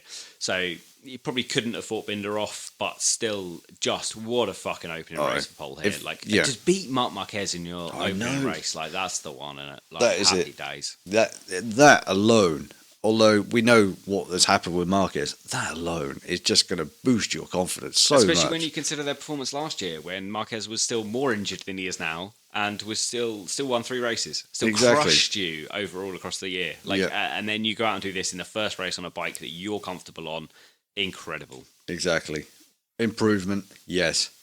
Fantastic. Yeah, and we will see, Marquez also said that Marquez's words that he's just I cannot use the rear brake like a pole can. No. He's I'm just not able to. I will learn, but I'm not able to right now. He's Pol Espargaro has just got this rear braking nailed. And you sort of saw that in the one attempt Marquez made for the overtake. Yeah. In which he braked a little later.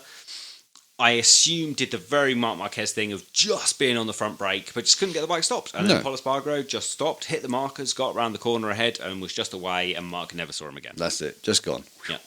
Disappeared. Cracking start to the season. Amazing start to the season. Much better than I expected from him. God, yeah. And I think it's really setting him up for a good year. And this is his contract year, man. This is setting up very well for another 2 years with Repsol. Yeah, I think so. I think you're right. His teammate there, Marc Marquez, we've spoken about briefly he qualified third overall, so better one-lap pace than Pol Espargaro, at least at this circuit. And this is a circuit we know Marquez hasn't got a great record around. Only the one win, a handful of podiums, which is mad when you think for most people, you're like, oh my God, they've had one win around here, a handful of podiums, they're amazing around this circuit. But this is Marc Marquez we're talking about here. So normally it's domination. Yeah, one win and a handful of podiums is a bad circuit for That's Marquez. Not great. Anyone else? Fantastic. Exactly. This guy, not very good. Exactly. We talk about Brno and we're like, Cal Crutchlow, he won here in World Supersport. He had that one MotoGP win. He's excellent around this circuit. Even 5 years on, excellent around this circuit. Marc Marquez, one win, handful of podiums, nothing. Nah, not great. So it's certainly not his best circuit, but he had a solid start to the race. He had a great start. He was fighting from Q3, qualified third, like I say, finished the race in fifth. He was battling for his teammate for the lead, fucked it on that one lap, on that one corner, and Pol was just away. And as the race went on, Marquez did start to drop off. He did slide back a bit. He gave up sorts to Binder, to Aleix Espargaro, to Bastianini, but only finished 4 seconds off the win. Exactly, he's close. That's not far. Not in MotoGP terms of what we can see. Exactly, and much like with Pol, this is a bike that's not yet the full package. No. This bike is brand new. They've got to dial it in. Limited mileage on this machine, but they're really... it's coming out. It's not like the GP22. The GP22, which is a bike that's also had limited mileage, which we're all expecting a lot from the year. For the Ducati GP22, that is, obviously. The Honda came out. We're still expecting a huge development curve. But fuck, it is good already. It is looking racy, which is not boding well for everyone else. No. You know, if they can improve this thing even more over the next few rounds, and like you say, when we get fully into the European rounds, everyone else realistically is fucked. If Honda manage to get everything dialed in here, everyone is in trouble. They really are. You know, Pol set just put a broadside across everyone, just announced his presence. Marquez has just come back and already just said, right, I'm back, I'm fit, I've just got to dial this bike in, I've just got to get used to it, and he's away. Yeah. Everyone's worried. They must be looking at these two now and thinking, oh, for fuck's sake. Yeah, certainly. Honda again. And now there's not just one of them, there's two of them. It's like double trouble. Yeah. For Christ's sake. And I have got in the notes here, Steve, I was like... Marquez was comprehensively beaten by Pol Espargaro. There's no denying that. Yeah. And my questions here I've written down, which I've sort of already answered in my own head here. Is this a sign for the season? I think the answer is no.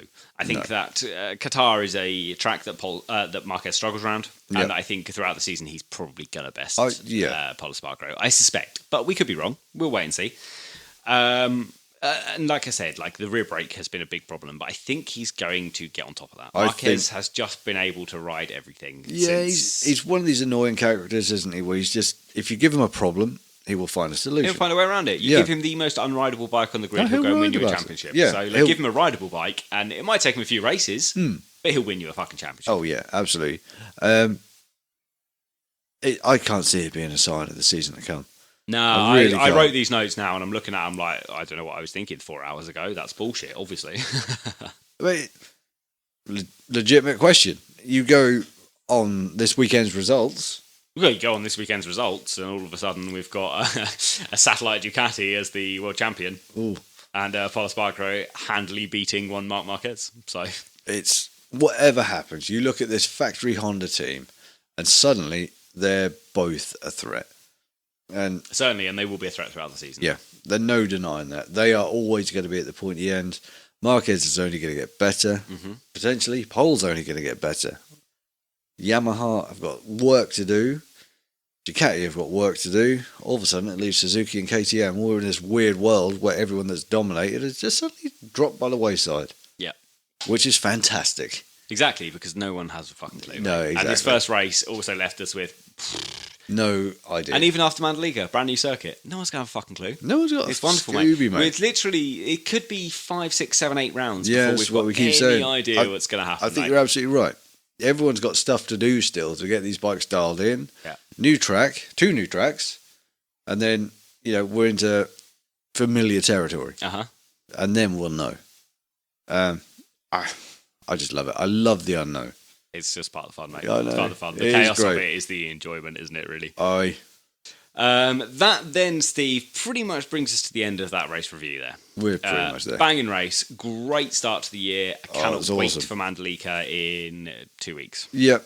We got a weekend off. Gives us time to recover from what we've just seen. Let everyone's voices return. And then we're back at it. Exactly. But before we can leave today, Steve, we have to recap our predictions for this race, as embarrassing as that is. Do we really have to? So you and I, as we will be doing every show this year, every preview show going into the races, we will be predicting what we think will be the podium spots for the race. Oh my God. And then the following, in the review show, we will be recapping them. So I predicted, Steve, for this race, Pecco Bagnaia to win, Fabio Coterara second, and one Marc Marquez third. You predicted the same 3 riders in a different order. You thought it would be a Fabio Coterara win, a Marc Marquez second, and a Pecco Bagnaia third. I think we can say we fucked this one completely, so we're just never going to talk about this moment again. No, so move on. Moving on. Okay, good. Next race is Mandalika. Not this weekend coming. It's the following race, Steve. Yes. We're not going to bother making predictions for that yet. We'll do that in the Mandalika preview show, and we've literally got fucking no idea, so it's going to be all up in the air again. It's but I'm thinking it's going to be Yamaha and Suzuki. I'm just going to put that out there now.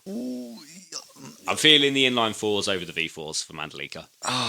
I'm going to go Honda. We don't need to predict now. We'll deal with that. We can deal with that next week, mate. That's fine. Yeah. No worries at all.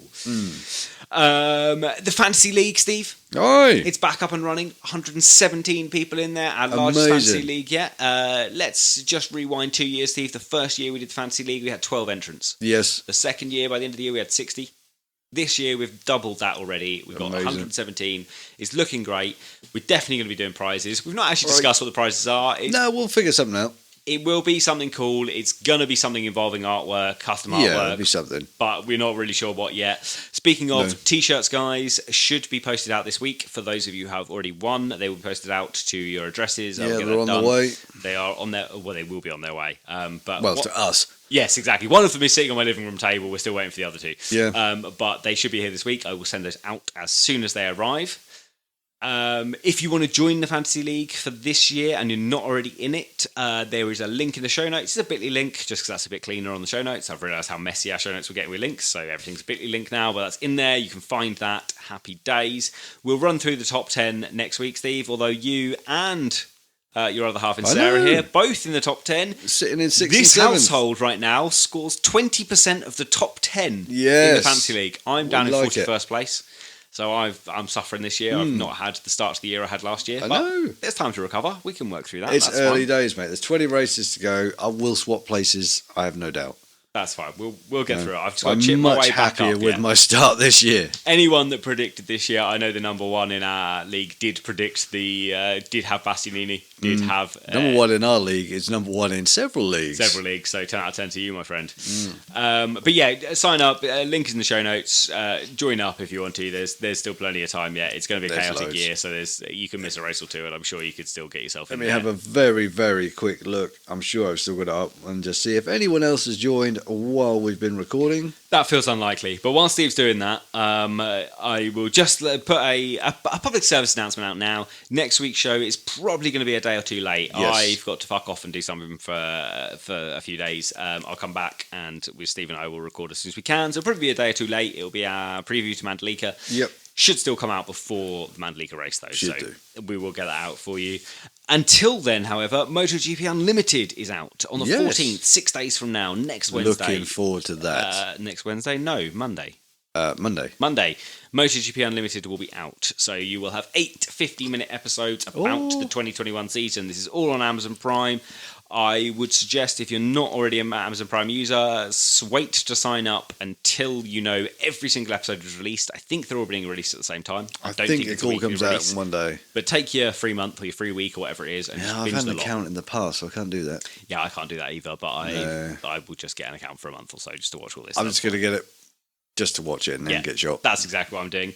Also, sort of related, but not. Drive to Survive is back on Netflix come the 11th. Yes. So, if you've already got a Netflix account and you're craving your racing, you've got 3 days between that and MotoGP Unlimited being released. You can binge Drive to Survive in 3 days. I did it last year. That's fine.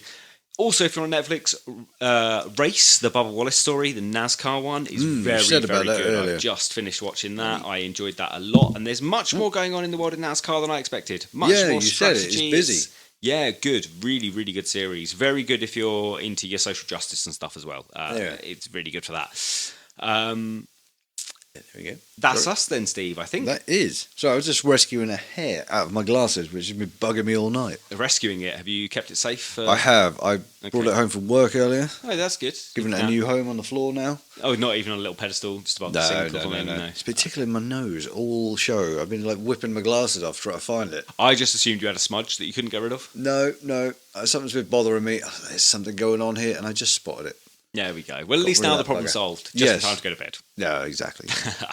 So, guys, thank you all very, very much for listening. It's been a long one. Yeah. So if you've got to this point... It's the first show of the year. We had a lot of shit to talk about. I don't think they're going to be this long going forward. I don't think so. Maybe they will. Who knows? Maybe. We'll see what happens. We'll see how it goes. But thank you all very, very much for listening. If you've got anything you want to say to us, any corrections, any questions, any comments at all, you can get hold of us on... We are For the Love of MotoGP, and you can find us on Instagram and Twitter, or come and join the Facebook community. That's been going really well. Mate, it's been jumping. And now the racing's back on. I logged into Facebook. You know me, Steve. I'm not a big fan of the old social medias. I use social media for work, and I log into social media on race weekends because I just want to talk to MotoGP fans. So I open up my computer, I click on groups, I click on For the Love of MotoGP community, and then I just go through and reply to comments and stuff on there. But it's been jumping. It's busy. I logged in Monday morning. I hadn't been on Sunday all day. Logged in Monday morning. I was like, well, fuck. There's been some shit going down in here. Let's get to some comments. There's a cracking post from, was it Henry in South America, the Binder fan? Oh, 10 out of 10 for that. That was cracking. I enjoyed that, jumping around, load it up. I was like, what the fuck is this? Just a video of him in his full Binder garb, hat, t-shirt, everything, just cheering. Yeah, I was like, that's cracking. Yeah. But come and join that group. It's growing really quick now. It's nice. It's taking along. It is coming along nicely. Or if you want to get in touch, you got a correction corner for us or anything like that, drop us an email. We are For the Love of MotoGP @gmail.com. There it is. So, guys, as we said, thank you all very, very much for listening. Thank you for getting this far, guys. Happy International Women's Day. There's 3 minutes left of International Women's Day, Steve, as we are recording. As you are listening, obviously that's over. But fuck it, celebrate anyway, because we should all be celebrating wherever we can right now. Aye. Look after each other, guys. Stay safe, and we'll speak to you next week. Goodbye. Take care, guys. Music is by Andrew Greenwood. Thanks for listening. Goodbye.